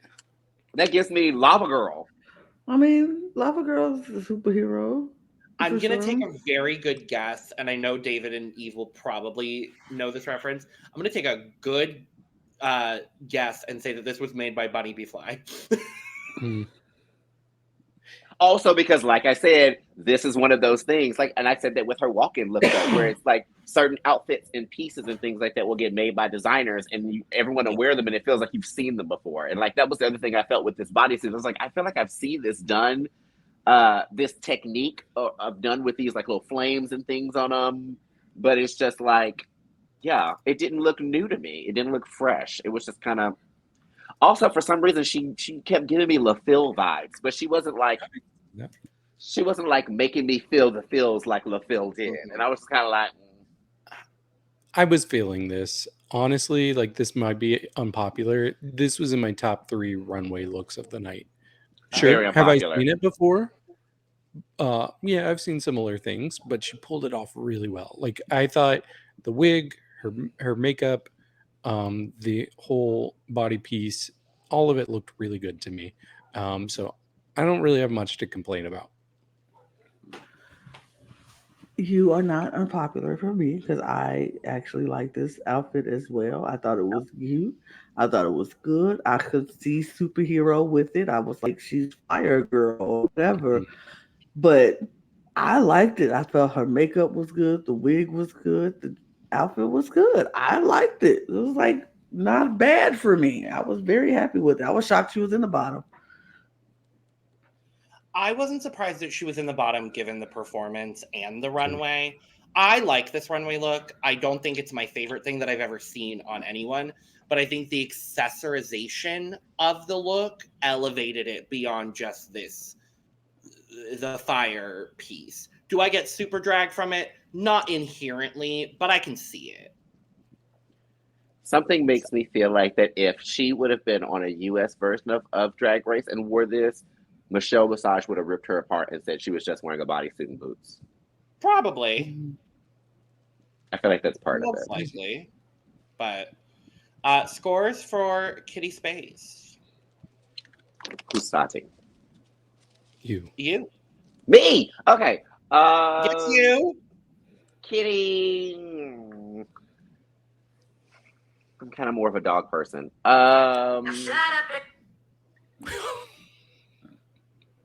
70. Oh, that wasn't too bad. I'm Yeah. giving her a 74. I'm gonna give her a 76. I'll give her 78. We're just making our way on up. Great. We missed a 72 somewhere. I know. Next is Ginger Bitch. Okay. I love where she was as a drag entertainer who has spent a good amount of my career being underpaid for what we do. And we have spent very many years over the past couple of years fighting for wages to be higher. From what I've been told from drag entertainers, like all around the US, Chicago has some of the highest paid rates when it comes to entertainers getting paid. Like I've heard that they're still in LA and New York paying some girls less than $100 just to do a show. And this is LA and New York City we're talking about. I don't know all the places. I don't know where. I'm just hearing from what girls that are traveling. So I love the message of what she was giving with this. I feel like the execution on it is what came off kind of weird. What is the message? The message is basically about representation and compensating entertainers and worker and artists. Because Okay. like her whole thing was her having to fight for, and drag queens having to fight for like equal pay and equitable pay for what we do as entertainers and what we put in as entertainment. So like that's what she was going for with it. But I feel like if she wouldn't have told me that, it would have given me this weird like Lady Justice kind of thing, and that's where the disconnect I felt like came in, because I understand her concept, I just don't think it was executed the best way. I feel like she was giving me like drag lawyer, drag attorney-ish person trying to fight for the wages of drag queens, because like she put on a suit, which is like a lawyer attorney will put on a suit, and then the balance of justice, which is what she had, but she dragged it out with it to be sparkly and the glasses and the belts so I feel like she was like power attorney, like that was her superhero thing. And I understand the message and I get the message. I do agree with you that the story just didn't jump out at you. You have to explain it to me. And if you have to explain the story and I had to figure out the story, then it's not giving what needs to be given in but I don't think she looks bad. I like the outfit. I like the pantsuit. I like the suit.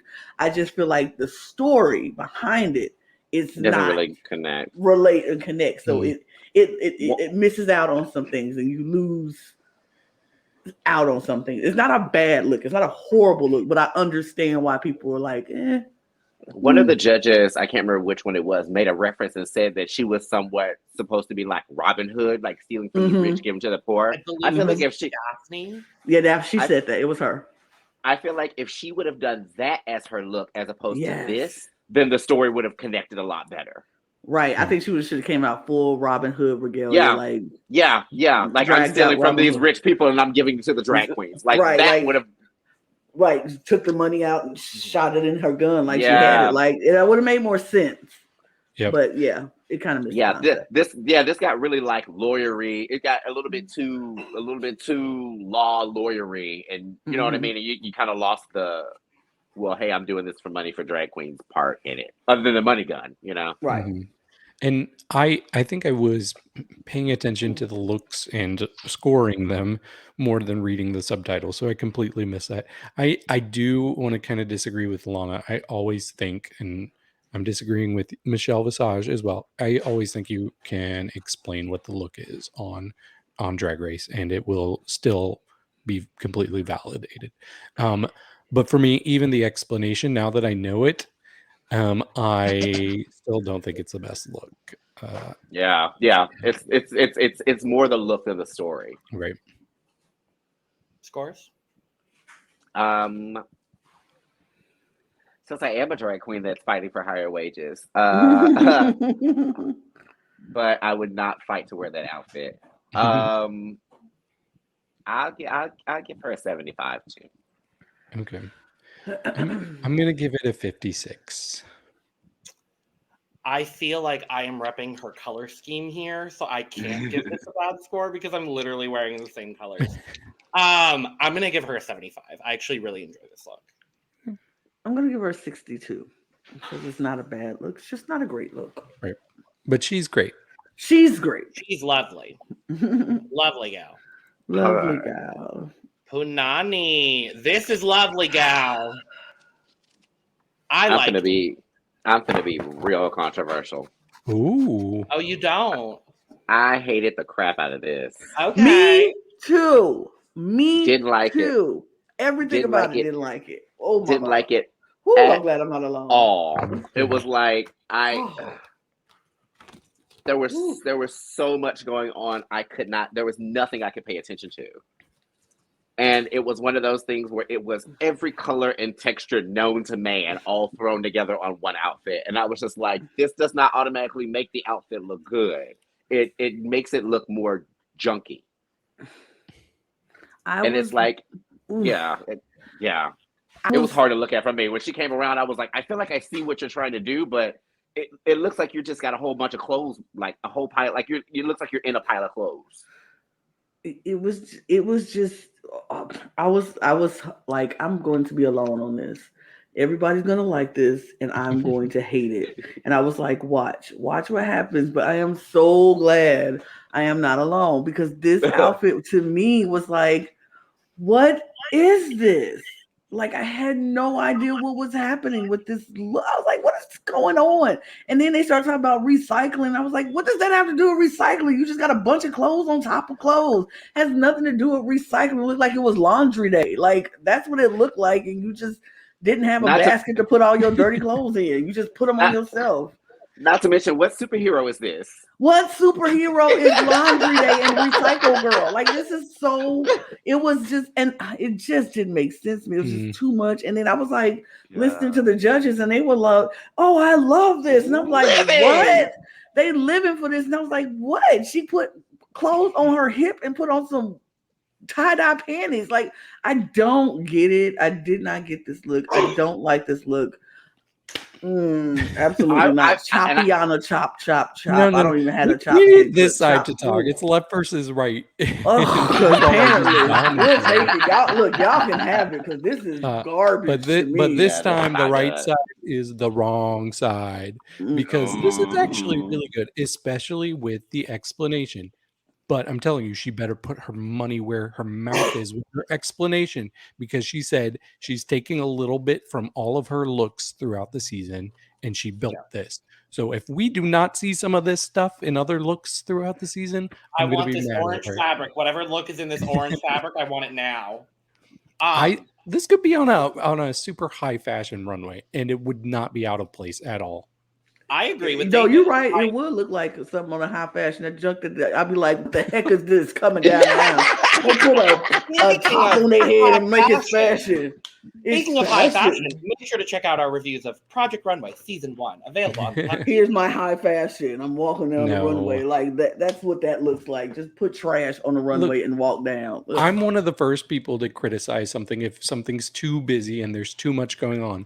But that's the point. And this is it? That's the point with it, though. Like, she knows exactly what she's doing here, and she made it work somehow. I don't know how she made it work, but she made it work for me, and that's a challenge. This is honestly my second favorite of the night. Oof. I'm not going to say it's up there the way that David is. Not at all. Look, I think the story of the look and understanding it makes me like it more. It's that perfect level of chaos. For me, it doesn't go beyond too chaotic to the point where it just looks like garbage. For me, I understand what y'all are saying for sure, but for me, there is something very avant-garde. It's the way that it's all of the fabrics, but the way that they're put together and the way that they're pleated and the way that they're all like together. That for me, there's a through line with the way that the garment was constructed, and that's what I enjoy about it. Mm-hmm. Gotcha. So that's where just I'm at. But I get the critiques that it's just a little bit too much. I think the wig maybe puts it over. I maybe would have done more of like a natural colored wig for me personally. I loved the eye mask that then became the fascinator. I loved that. It was so simple but effective for me. But scores for Punani. Yeah. Punani, my dear, I'm sorry I didn't care for this one as much. I do understand like the storyline of where it was coming from and everything.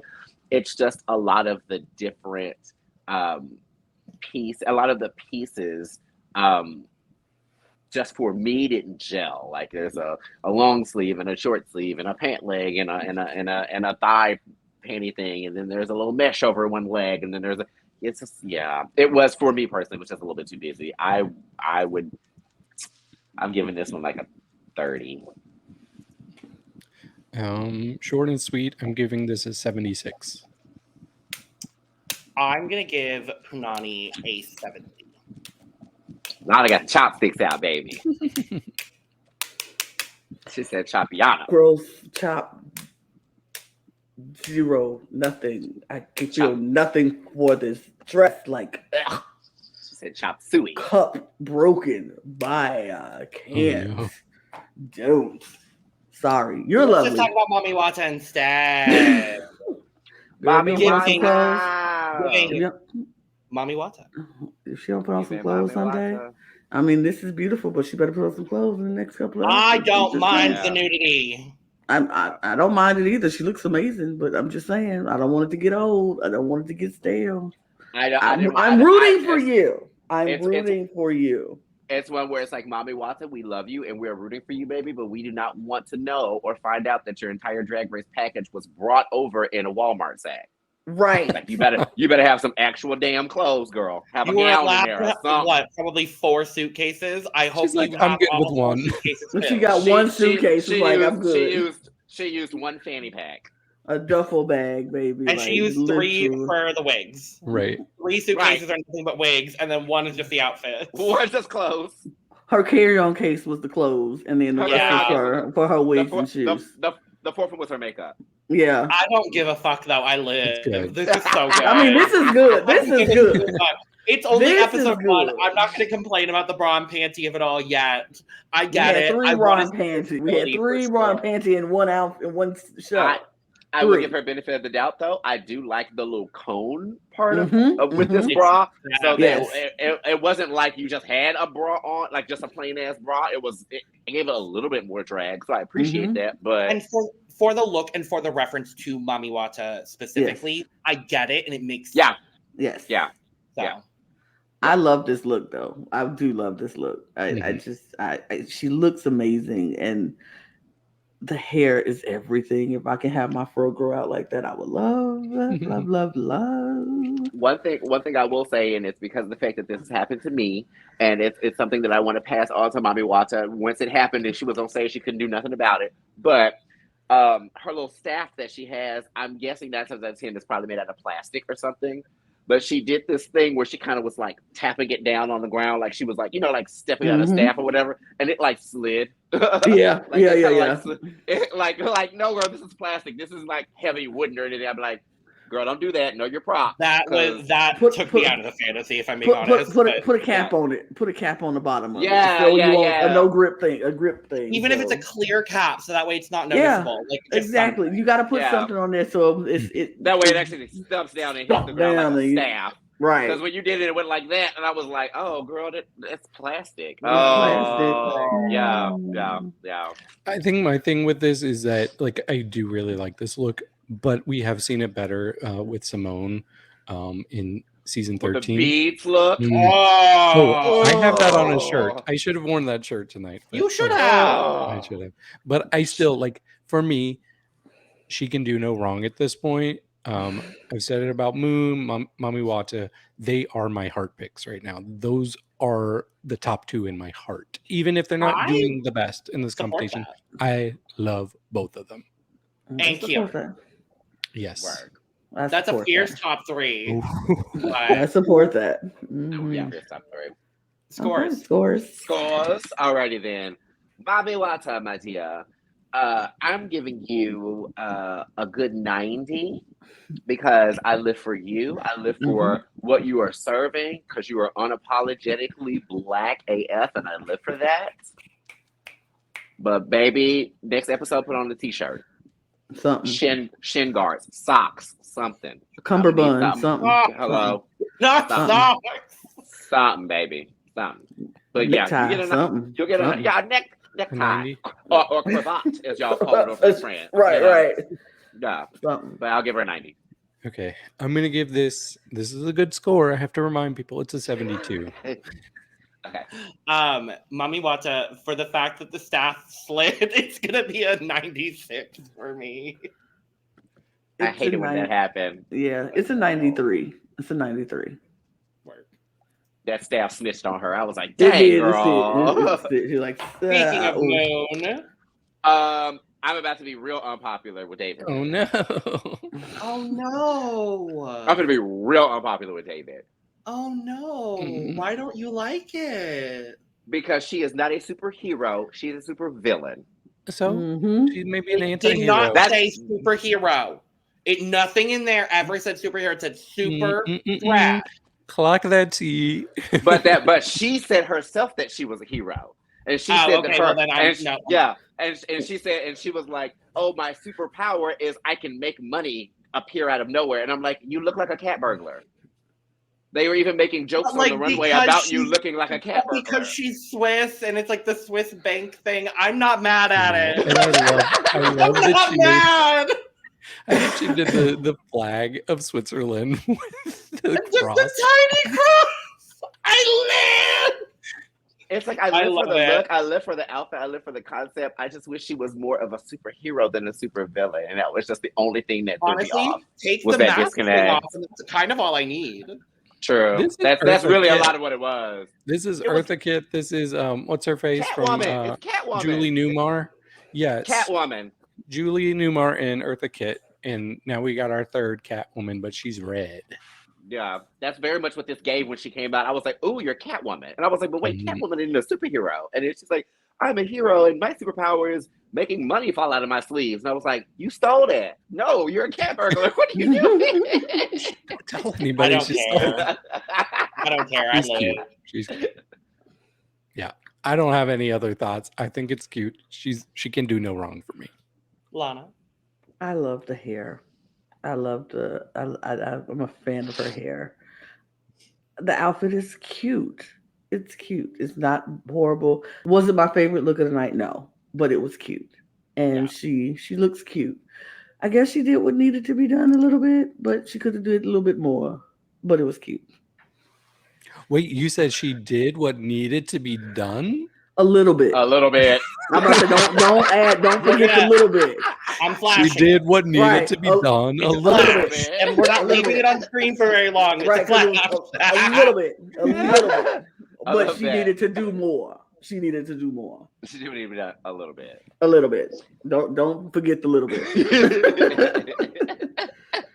But yeah, scores, Eve. I would give her a 90 because I love the look and I love all the monochromatic red and everything. But because she's a supervillain, she stole 10 points from me. So I'm giving her an 8. Rude. Okay, all that and you're still higher than me.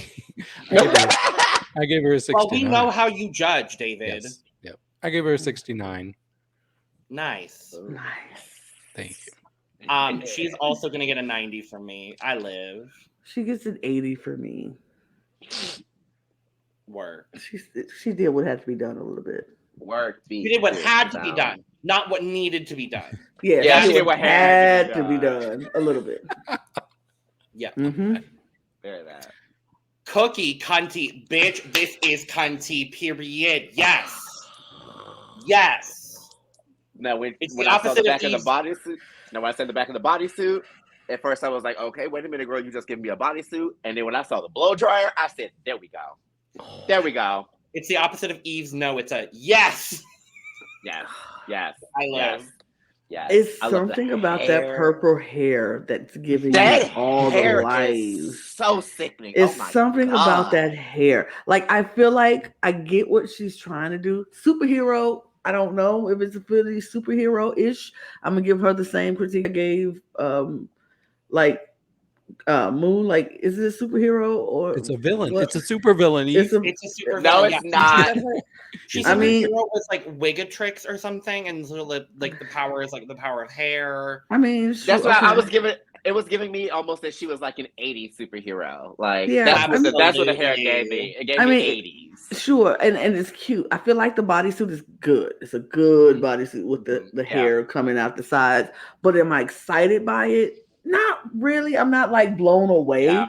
It's cute. I think the prop made it better, but her hair is Yeah. doing everything. Like, her hair makes the outfit for me, and I feel like the outfit should be made by just the hair. So that's where it's Yeah. kind of throwing me off. Unless it's a hair category. Unless it's a hair category, exactly. But I feel like this hair is doing the work for the outfit for me, Mhm. and I want it the other way around. It's cute, it's good. It's not. I'm not blown away by it, but of Even course, with that purple hair is dryer pointed right at you. right. That purple is giving me all the life that I want because, baby.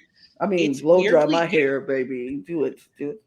It's It weirdly looks like giving- she's pointing at Lana saying, give me bad score. I dare you. literally. You can get that. I ain't scared, but okay. It's weirdly giving me 80s American Gladiators. Yes. Yes, Yeah. it is. Like- It's very American Gladiators. Like her name would be This Siren is like the or something entrance like look that. before they compete. This is like their performance. Like we're entering the Yeah. arena, and then they change. This into is the Sable. Sable. Sable, Oh my like- god. Oh, I love Sable. Sable was one of my favorite ones. Yes. I Yes. love Sable and Very Gemini. Gemini was Yes. my favorite. Oh. I think they Okay. need American Gladiators back. We have to find somewhere on the internet where we can watch American Gladiators. I know, because I would There love it it. is. I love American I'd be down Gladiators. for that. The I'd be old down for ones. that. I want I'd the be down for first that. ones, but okay. I'd be down for So a that. reference I Gordon's know. for cookie cunt. Oh wait, I haven't even gotten to talk about it. Oh shit! Oh, Sorry, go ahead. That's okay. I'm kind of getting Cheetah from Wonder Woman 1984. Oh, okay. yeah, I like yeah, that. I see that yeah. too. Absolutely. I see that too. and I see and that that's too. not a bad thing at all. But I am kind of on the same page with Lana. I think the prop and the wig are doing most of the work. The bodysuit, it doesn't do a lot for me. It's not bad, but it's decent. So yeah. For me, I think one of the issues that I have with the bodysuit, and that was the reason too, like I said, when she just walked out and she had her back to everybody and I just saw the bodysuit, I was like, please don't tell me you're just wearing that bodysuit and that's it. Like, I need more than that. And it's because of the fact that with a lot of drag entertainers, sometimes they'll end up making bodysuits that are like a print fabric, but it's like almost like a Lisa Frank version of a print fabric. So it's like these rainbow zebra print bodysuits and stuff like that. So like that's what this was giving me. It was like a cheetah print bodysuit, but it's got really loud colors over it. And I was kind of like, it's okay, but it's kind of giving me regular drag dance outfit. Mm-hmm. Like it's giving me regular Friday night dance outfit. I feel like you were saying, Lana, like the hair and the gun and everything, I feel like elevated the outfit, and it should kind of be the other way around. Mm-hmm. It wasn't a bad look in any way. It's just if you would have Now took the hair, if you would have, yeah, okay, sorry.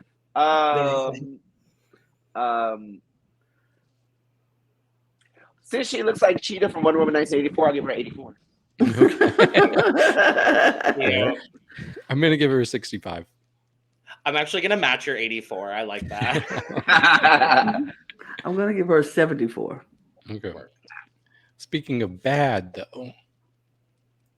Oh God, Jesus Christ. Oh my God. Where are my chopsticks? I'm about to say. I got mine. Where are my chopsticks? What was this child thinking? What I'm was confused. she thinking? I'm very confused. Sorry, headphone listeners. Sorry. I don't have chopsticks. Yeah, I'm sorry. Ooh, But I'm not, because this was bad. We I didn't do what needed to be done. No. Oh, But I still love Rose. I still have a spot for Love her. her. Love her. That's I it. think you're incredibly talented. However, Mama, this is not it. I have a spot for her too. It's in the bottom. I mean, baby. I have a spot for her too. It's in my bottom. Ooh. I mean, I ain't gonna say all Okay. that. I'm about to say, I'm not The going to say that joke either. presented itself. I had to make the joke. I mean, I'm just saying. I think even Rose knew how bad this was. And it was And then obviously her first prop failed. and it's just like, With it was the bang. No, there was supposed to be water, I think, was the first one. Oh, I missed that. Oops. And then she was like, oh yeah, my first prop failed, so I had to do another one. I was like, oh baby, no. Hmm. But also, I feel like this is the thing too. She was like, "My superpower is I can make you laugh." That I'm like, this is how you make people laugh. You're using Cheap very props. stock 1920s, 1930s 20s, 30s, 40s, gags. 50s, like black and white that? comedy. Now, Yeah. if she had come out in a full black and white look, black and white And makeup, then did that that. I would have forgiven the fact that the look is not cute. If you're gonna go full theme, go full theme. I want to see a full black and white look. That would have been fun. Yeah. But that is not what this is. It's not. It's some cheap Michael's roses and a really crappy wig. And then she And had the two cut of whoopee this cushions blouse- stapled to her butt. Like it was. Yeah, I didn't understand the The reference. cut of the skirt and the cut of the blouse just does not make sense. Why does she have on blue tights? To match the blue shirt. I have nothing else to say. I will actually say, the one positive I do have, I do like the blue roses in the orange wig. I don't think the wig is good. However, I like the color combination of the blue roses and the orange wig. I would have been the kind of person, to be blunt honest, if my name is Rose and I'm going to come out there with any rose on, it's either going to be insanely huge or ridiculously rhinestoned or sparkled or something. And like the fact that those are like those teeny tiny little, it's like this little hair bow thing with like nothing on it. And I'm just kind of like, that just looks very cheap looking. You know what I mean? And that's just what, yeah. Scores. My cup is so broke. My cup is so broke that it missed rent this month, and it's got to get on a payment plan. My cup is broken. Damn. Well, I'm going to give her a 31. I'm going to have to plead, darling. I'm so sorry. We love you, Rose. I think you're incredibly talented. However, I can't.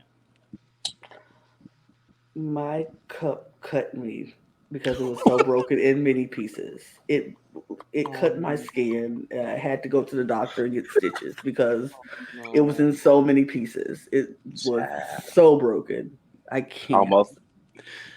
I can't put it back together again. It cut me. I don't want to talk about it anymore. But you're a lovely woman, Rose. You are. Oh! I said, throw the chopsticks away for that. Like, they don't even. Yes! If anyone has anything negative to say about my husband, after you talked about my girl Moon, I still gave her a better score than you did. I know. Well, guess what? It's about to happen again. Okay, I know where you live. I'll be in Springfield. I'll be in Springfield. I can ask around Martha's. I moved recently. They still know where you at. Springfield ain't that big. This was the only thing that I had an issue with is I don't understand how this is supposed to be super. Right. But it looks like she brought a Matrix look and said, I'm going to make it fit the category. Do I care? Absolutely not. It was giving me Karl Lagerfeld. It was giving me fashion.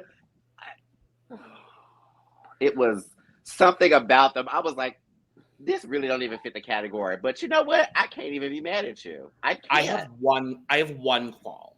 I do too. Is it the same qualm, Lana? What's your qualm? And I'll tell you. I have qualms. For me, it's the wig color. Yeah, I don't like the hair. That's not my qualm. I don't like the hair. I don't like the hair at all. I like the hair. That's it. Honestly.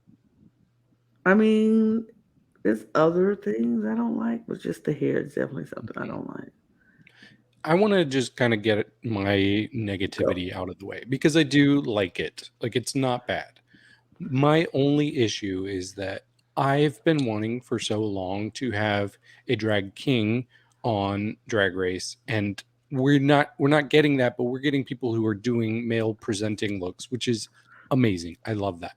But I'm going to hold you to the same standard. I don't want to see something so small and something that's really just not giving me drag at all. It's giving me a nice suit that anybody could wear. I wish this had been bigger, dragged up, a more exciting color. I don't know, something. It's just a little simple, but it still looks very sharp, I would say. And it looks nice on Piche, but I just wanted drag, you know. If you're trying to give me Men in Black is what I'm seeing. Men in Black, I guess, would be considered superhero-ish type. Like, it was giving me more Matrix. I mean, Matrix. Yeah, I can see that too. I feel like even when he did like the back bend, the back bend gave me Matrix. The performance gave me Matrix. Mm-hmm. The look gives me Men in Black, but it's I think he looks fabulous. Like, she looks fabulous in the suit. The suit fits well. But I want more. I want something more. I did not like the hair, but I think they sold the performance. The performance for me, I agree with, perfectly safe, perfectly did not need to be at the bottom, perfectly safe. People outsold, but I wanted more. But I feel like because see, when you come in the workroom with a huge number on and you give us all this drag and fashion, I want that on the runway as well. And I got nice fashion, not great fashion, but it's still good. And I still love Piche. Period. Of course. Word. All right. Peace, my darling. I'm giving you a cup overflowing, full to the brim. Drown me, daddy. I'm gonna give Piche a nice 66. 96. 69. Nice. Because it's We know why. We know. Because, We all want to fuck Peach. That's what's happening. Sarah Indeed. forever. Sarah is forever. Forever and ever, just say it our hearts, and I will love you. Copyright. Right. That's enough. 30 seconds. Well, we got under 30 seconds they can be charged. I know, we're fine. I like Sarah's look. I liked the it almost feels like it's I feel like it harkens a little bit to her promo look, because it's very much this masculine feminine gender mashup kind of situation. I do like I liked the grill. I thought that was interesting. I thought that was cute. All I'm gonna say is put a little respect on Black folks now. That's where we started. So hey, don't forget about that. But overall, I like the look. Was the bodysuit stone? Did he have like pink stones on it? The abs are stoned. Okay. I was gonna say I thought there was some stone detail on there somewhere. Yeah, I like the fact that it wasn't so flat and it did have some kind of details on it that kind of picked up. But yeah, it's cute. It makes me think of like the like Vlad and what was the name of it? I can't remember. Vlad and somebody else that was like on Saturday Night Live, and it was like, we want to pump you up. Yeah, like you yeah, up. yeah. Like that's Right. what I was thinking. What they were like, oh, I'm Sara Forever, like talking in that like that macho fake voice or whatever. Like I could see her like talking The like children that in don't this know outfit. this reference. I know. I sure do. As Well, there you go. the children child. here, I do. Good. Well, Good. I do want to say, like, this is a bit male presenting, but it's drag, and that's kind of what I was saying. Like, she dragged it up. I don't love it still, but I do like it. And I like the delivery. And if my heart picks are Moon and Mami Watta, and of course Mother Keiona, then put Sarah in that top 4 too. I love the wig here. I love the wig. The wig is wigging. It's giving me very The hair wig? Yeah, the hair The wig. hair The hair wig is giving. Hair It's giving. wigging. It's there. I agree with the whole male presenting, but the drag of it all, because like it's like the abs and she's giving me female bodybuilder, but like one of those cute female bodybuilders who's like, I still wear my makeup, I still get my hair and nails done, I'm still very glamorous, but I will beat your ass. and I will beat you. You like, I love that. Yeah. I'm More here than- for it. Go ahead. More than woman bodybuilder, it's giving me gorgeous ladies of wrestling. Yeah, very glow. I mean, very we're talking glow. about wrestling Very again. glow. It's giving very glow. Hello, It's giving, it's glow is one of the draggiest things you could ever do in Oh, yeah. wrestling. Like those Yeah. ladies was very much got inspiration from drag queens, but yeah, glow was amazing, and I can see her in glow as Miss something or what of another misbehaving. misbehaving or Right. something. It'd be some something- catchy name like that. Something catchy. catchy, Miss- something. Cherie. Oh. Wah, wah. Is that my new drag name? Hold on. No. But yeah, I love it. She looks great. If there is one thing I love in drag, it's gender fuckery. I love it. Come on. Come I love on. Come on. Love it. Right. Scores. Scores, horse. Sarah Forever. Period. Sara Forever gets a cute cup overflowing from me because I live for it.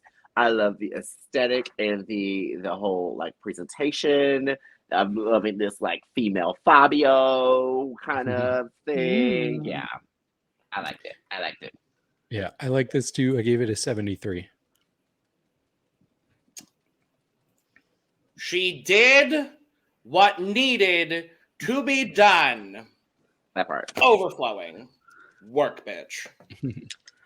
My cup has been mended. I don't cut my hands. It is very full now. It holds all the liquids. It's full. Yes. Oh, but just wait. Oh, but just wait. Oh, just wait, because these last two looks. Yeah. Because guess what? It's Vespi. Oh, that Vespi. I'm just gonna continue to pour. I'm about to say I got all the cups here. All just pour. I don't. Wasp. You came out and you wasped it up. I swear to God, I am so upset with how we disrespected Vespi in the cast. We really did. We really slept on. I sure didn't. Do not lump me into that. I sure did not. Thank you. Okay, first of all, let's not act like you was. I'm about to say revisionist history indeed, because you were not jumping on the Vespi train from the get-go. I was on the Vespi train. I was like, I think all of us was on the same train when her picture came over. I said, I think she has a lot to offer, and I like her aesthetic. You said I was the most positive of the four of us. We were all saying that her outfit looked like it came from H&M and that she could have did better than what she did. And we were just like, she was not giving. Are you sure that wasn't the Instagram video? It was pretty sure the Instagram video was really good because we all love Vespi. We all changed our mind. But the cast assessment, we were very not on the Vespi. I'm going back and looking. Yeah, because you were not there, baby. We were all on the Vespi was on the bottom of the barrel for all of us. And now I am eating my words. I will take it all back. I am going to own my stuff. I'm owning mine. I was not on your train, Vespi, but you have made me eat crow. I humble myself. Ma'am, you are it.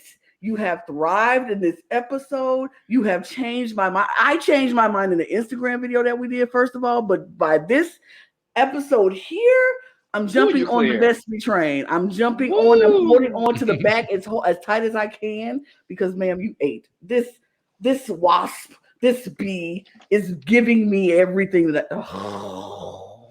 I don't remember exactly what I said about her, so I'm going to say I'm also eating my words, but I did like her from the start, and I liked her from the Meet the Queens. So that's what it was for me. Oh, yeah, the Meet the Queens hadn't come out yet. Yes, we had not watched. I was the only one that had watched it at the time of the Instagram video. Right. But cast assessment, we were not on the Vespi. Cast assessment, we were not. Right. I think I'm blending the two. We do too many videos over here. They all blend together. It's honest to God what that fight was just over. Anyway, any other thoughts? No, I was very worried that she would just be giving us Pretty Girl throughout the season. And we're still getting Pretty Girl from her, but it's Pretty Girl with an interesting eye, with a character, and I don't know. I think this was my favorite look of the night as far as the main stage goes. She did great. This picture is not doing justice to how great it was. I wanted this angle. When I pulled the photo, I was like, I want this angle because she just looks so good at that in this angle. Vespi, my dear. I'm gonna have to throw the can of Raid away. I have to get it out of my house. She's the only bee I want in my house. Girl, and very much that part. I will make you your own little nook in my home. Trust and believe, because baby, did you not clear on this runway? Like the hair. Starting at the hair. Like the fact that it looks like a good wig, but then it doesn't just look like a good plain wig. It has those yellow and black accents on it. Yep. The bodysuit itself is the bodysuit is giving me what's her name from like Teen Titans? That B from Teen Titans. Yes, it's like that bee body. And then she had the heelless shoes on.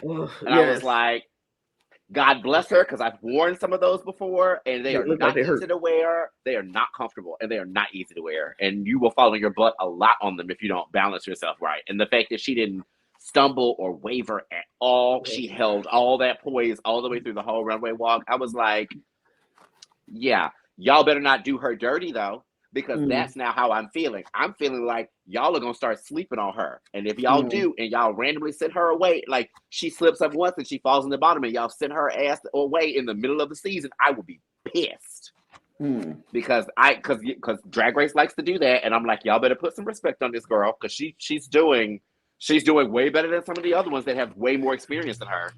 True, but I want to see how well-rounded she is. I'm not convinced that she's the full package yet. So. And we will see next week. Honestly, I think next week's challenge is going to be a really big indicator of who are the well-rounded girls and who are the not so well-rounded girls. But scores.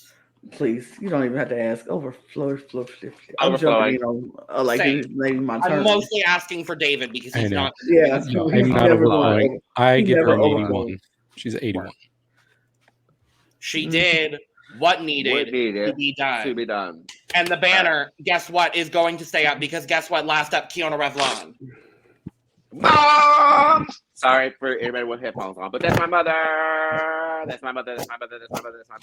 She came out as the superhero of ballroom. Super Keiona. I don't care. I love it. She said that her superpower is saving people's lives and using the 5 elements of Vogue. I was like, you better reference that other show that they can't say by name, but that you were on. Oh my God, it was so right. She had safe space on her arms because she said the ballroom is a safe space for. I'm like, yes. That made me tear up a little bit. I'm gonna have to be honest. Like I was just like, you are such a beacon of joy and light and beauty and elegance, and the next drag superstar of France, I hope. Like, there's so many girls on this season that I want to see win. It's really unfortunate. I hope all of you become fluent in English, because I'm going to need most of this cast on a versus the world, a global all-stars immediately. Keiona knows English. I know she does, but she's going to win this season, so she's going to be on All Winners too. Gotcha. Okay, so I do like this. I do like this to preface. She can make anything work on the runway with her presentation. First of all, my only thing is the material it was made of looked a little cheap. I don't know. I just wanted a better fabric or something more metallic. It just looked kind of plasticky to me at times. So I wanted a little bit, like I said, my expectations and my standard for her class is going to be a slight disappointment, but still it's very good. And she's gonna sail through. I love this look. The only thing I want better is the wig. That's the only thing for me that's bothering me. Okay. I'm like, and it's so minute, because who looking at the wig when you got hands on your head and on the side of your face? I didn't even realize those were hands. Like, who's looking at they were the antlers? Wig? They're hands, and I'm like, are all 5 elements of Vogue represented in this outfit now? Because I'm thinking like hand performance. Like, did she reference all 5? Mm-hmm. I don't see any of the others, but. She didn't. I don't think she did any of the other ones. Because the only thing I saw her doing was she catwalked when she left. Well, I was going to say, isn't she known for hand performance? Maybe. I don't remember, if I'm being honest. But it's just so good. I think from what I remember from Legendary Season 3, I think that she mostly walked Drag's face. If I remember correctly. I think she mostly did. I think she did face and runway. I think so. But regardless. Scores. Overflowing. Overflowing. She's giving me like Hermes, like the goddess of like ballroom. I was just like, yeah. It's giving Hermes, the god meets Hermes. A little bit. Mm-hmm. A Hermes. I gave her a 71. How dare you? That's a good score. How dare you? Perfectly good. You gave Vespi a better one. Oh yeah. How dare you? Vespi was my favorite of the night. That's valid. Overflowing, duh. Understandable. I would give it a 99 because I wanted a different hair. But that's it. Gotcha. Just that one minute thing. I got it. One minute thing. Other than that. So, Fair. I we mean, have the some cup results. is like literally right at the top. And like if I shook my cup, it's falling. If you had over. one more drop, One it more would drop, it would have like, been spill over just a little spill tiny over. bit. Surface tension. It's just Right, Oh, the surface tension is exactly. strong You have with to this. walk very slowly with Very that cup slowly to with make the it. cup. You're like, Tip. Manila! Oh. Oh my god, I love it. Anyway, we have a top three. Our top three of the week are Keiona, Right. Sara Forever, and Right. Punani. Wrong. Not so Wrong. right. Not so right. Who would we all Wrong. put in the top over Punani? I don't know if it's going to be the same. Vespi. Oh, not Did we me, not not just me. talk about Vespi at the top? Who was is yours, Vespi. David? Because I think we No. might have the same one. So it's pretty close between two of them, but I probably would go with Piche. I would also go with Piche. Okay, I would but not go Mami with Piche Watta was a because close number 4 for The, me. I think for the me- runway made Piche not top 3 for me. That's what I'm talking about. I was like, David, didn't you have an issue with Piche's runway? And you like Yeah, but Vespi's runway more? I'm going by the challenge when I pick the top 3 because that's usually what they do. Is it not you thought just the runway? you thought Piche did better than Vespi in the challenge? Yeah, I did. yeah. I think Vespi Okay. was probably number 6 for me, 6 or 7. Okay. I think Vespi would be number 4 for See, me. I feel honestly. like we're doing it's just I- different scales because I'm like, are we going just by the challenges or are we going by the runway? Because I if usually we- go by both. I don't. so is it? See, that's what's very but confusing. that's because to the me. judges don't. They rarely take into account runway. I don't think so. I mean, I feel like runway should be more important than a challenge. Like that's what It you're is here if you for. watch Drag Race Thailand. That is true. Well, it's That's all that matters. It's, Drag Race France. You it's can more win a important main to me, challenge and then so- go home the same episode. Literally. Yeah, Uh, it is for me. So I'm going by runway. So it'll definitely be Vespi over to be in Punani, please. But yes. But we have a winner. I think we can all agree, hopefully, as much as I love Keiona, the winner is Sara Forever. I'm not mad at all. I think they could. I'm not mad. It's kind of like for me. It reminded me of the situation in All Stars 7 when they had to make the viral videos, and you had Jinx who had this really funny video, and then you had other people like Shay who came up with a great dance, and it's like, how do I judge it? Am I going by comedy or am I going by a great dance? And that's kind of what I got here because they were so different. And both would have been valid winners for me. For me, I think that the issue that I have when it comes to things like that sometimes is it seems like sometimes the judges will let certain people's talents supersede what the overall challenge is supposed to be about. And then they kind of let them kind of get away with it. Because like in that instance that you were talking about with Jinx, I thought that Monet or Shay should have been one of the winners of that challenge. It was, I think, right? I think Monet won. Mm-hmm. It was Monet and Jinx. That was Yeah, the night. Monet.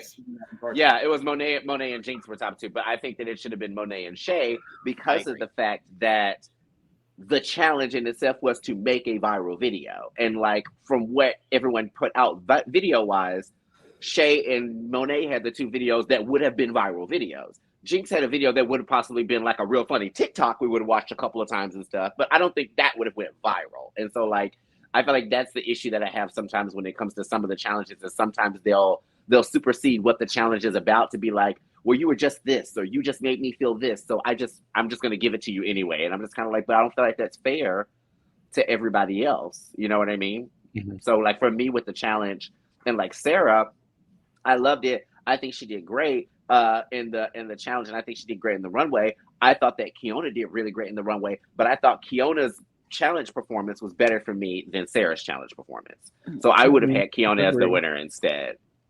Yeah. But that's just me. Yeah. But I'm not, I agree. Splitting hairs for me. Agreed. Right. And that's what they're It's- coming down to. Especially this early in the season. It's like Right. I mean, one. it's We have to okay. remember we're at episode 1. yeah. But see, It's also now splitting hair wigs.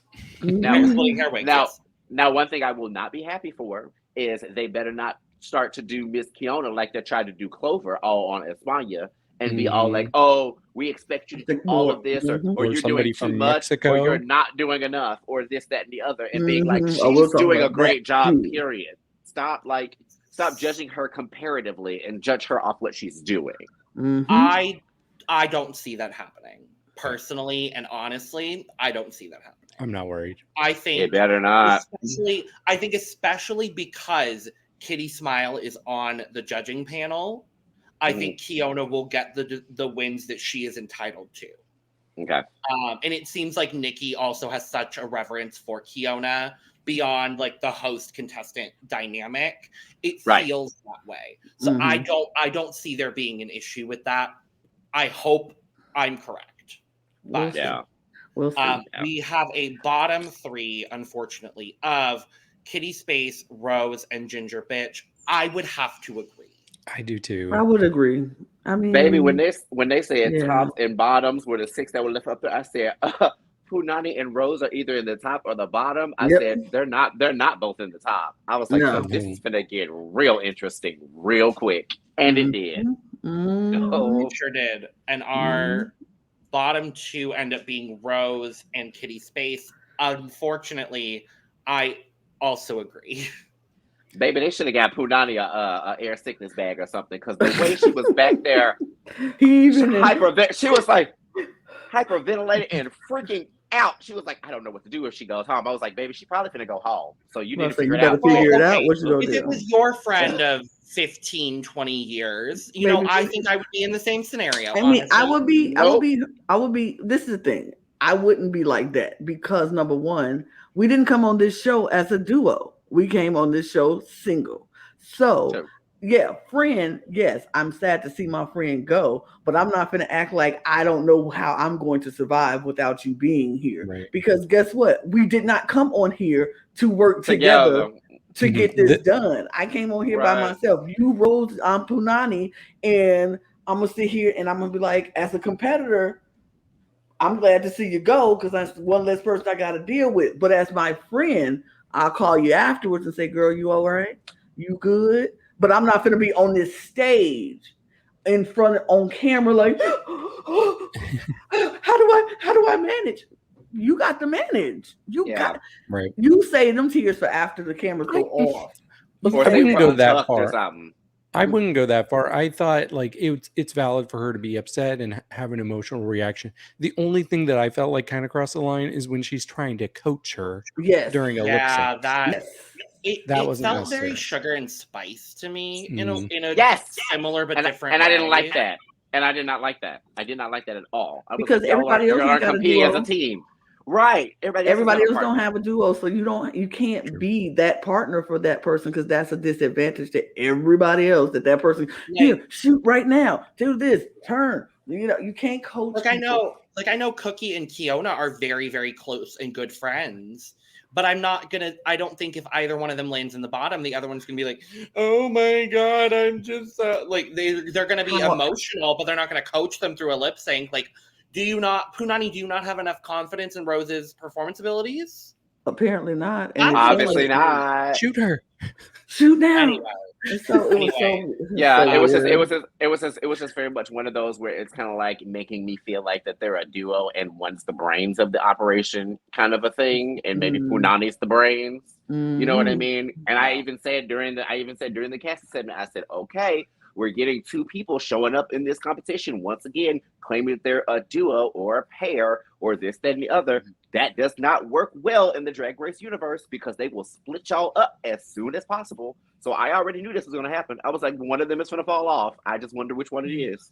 The pictures told us who it was. We knew it was going to be. Yeah. I did not think so. I thought Rose would do better. I not do better, but I knew Punani was going to do better than Rose. Rose, that's what I thought. Yeah. I think Punani, her pictures were better. Even in the Instagram, her pictures were better. No. We said the opposite when it came No, to it was the opposite for her Instagram. Play it back, it was back. the opposite for her Instagram Yes, because Rose had more pictures than Punani. Oh yeah, Yep. she did have more pictures, but I felt like the pictures that Punani had were better than. That's not what we said then.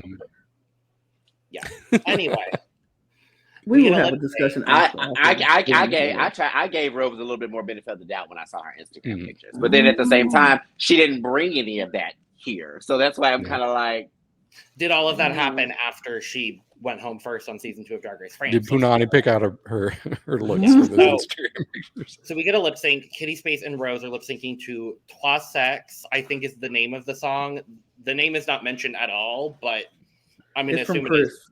by Indochine, and Chris. Cute song. Not what I would have ever thought of using for a lip sync. However, I understand literally they are the guest judges, so I get it. Yeah. I thought it was a perfectly fine lip sync, and I'm very happy that we got to hear the song.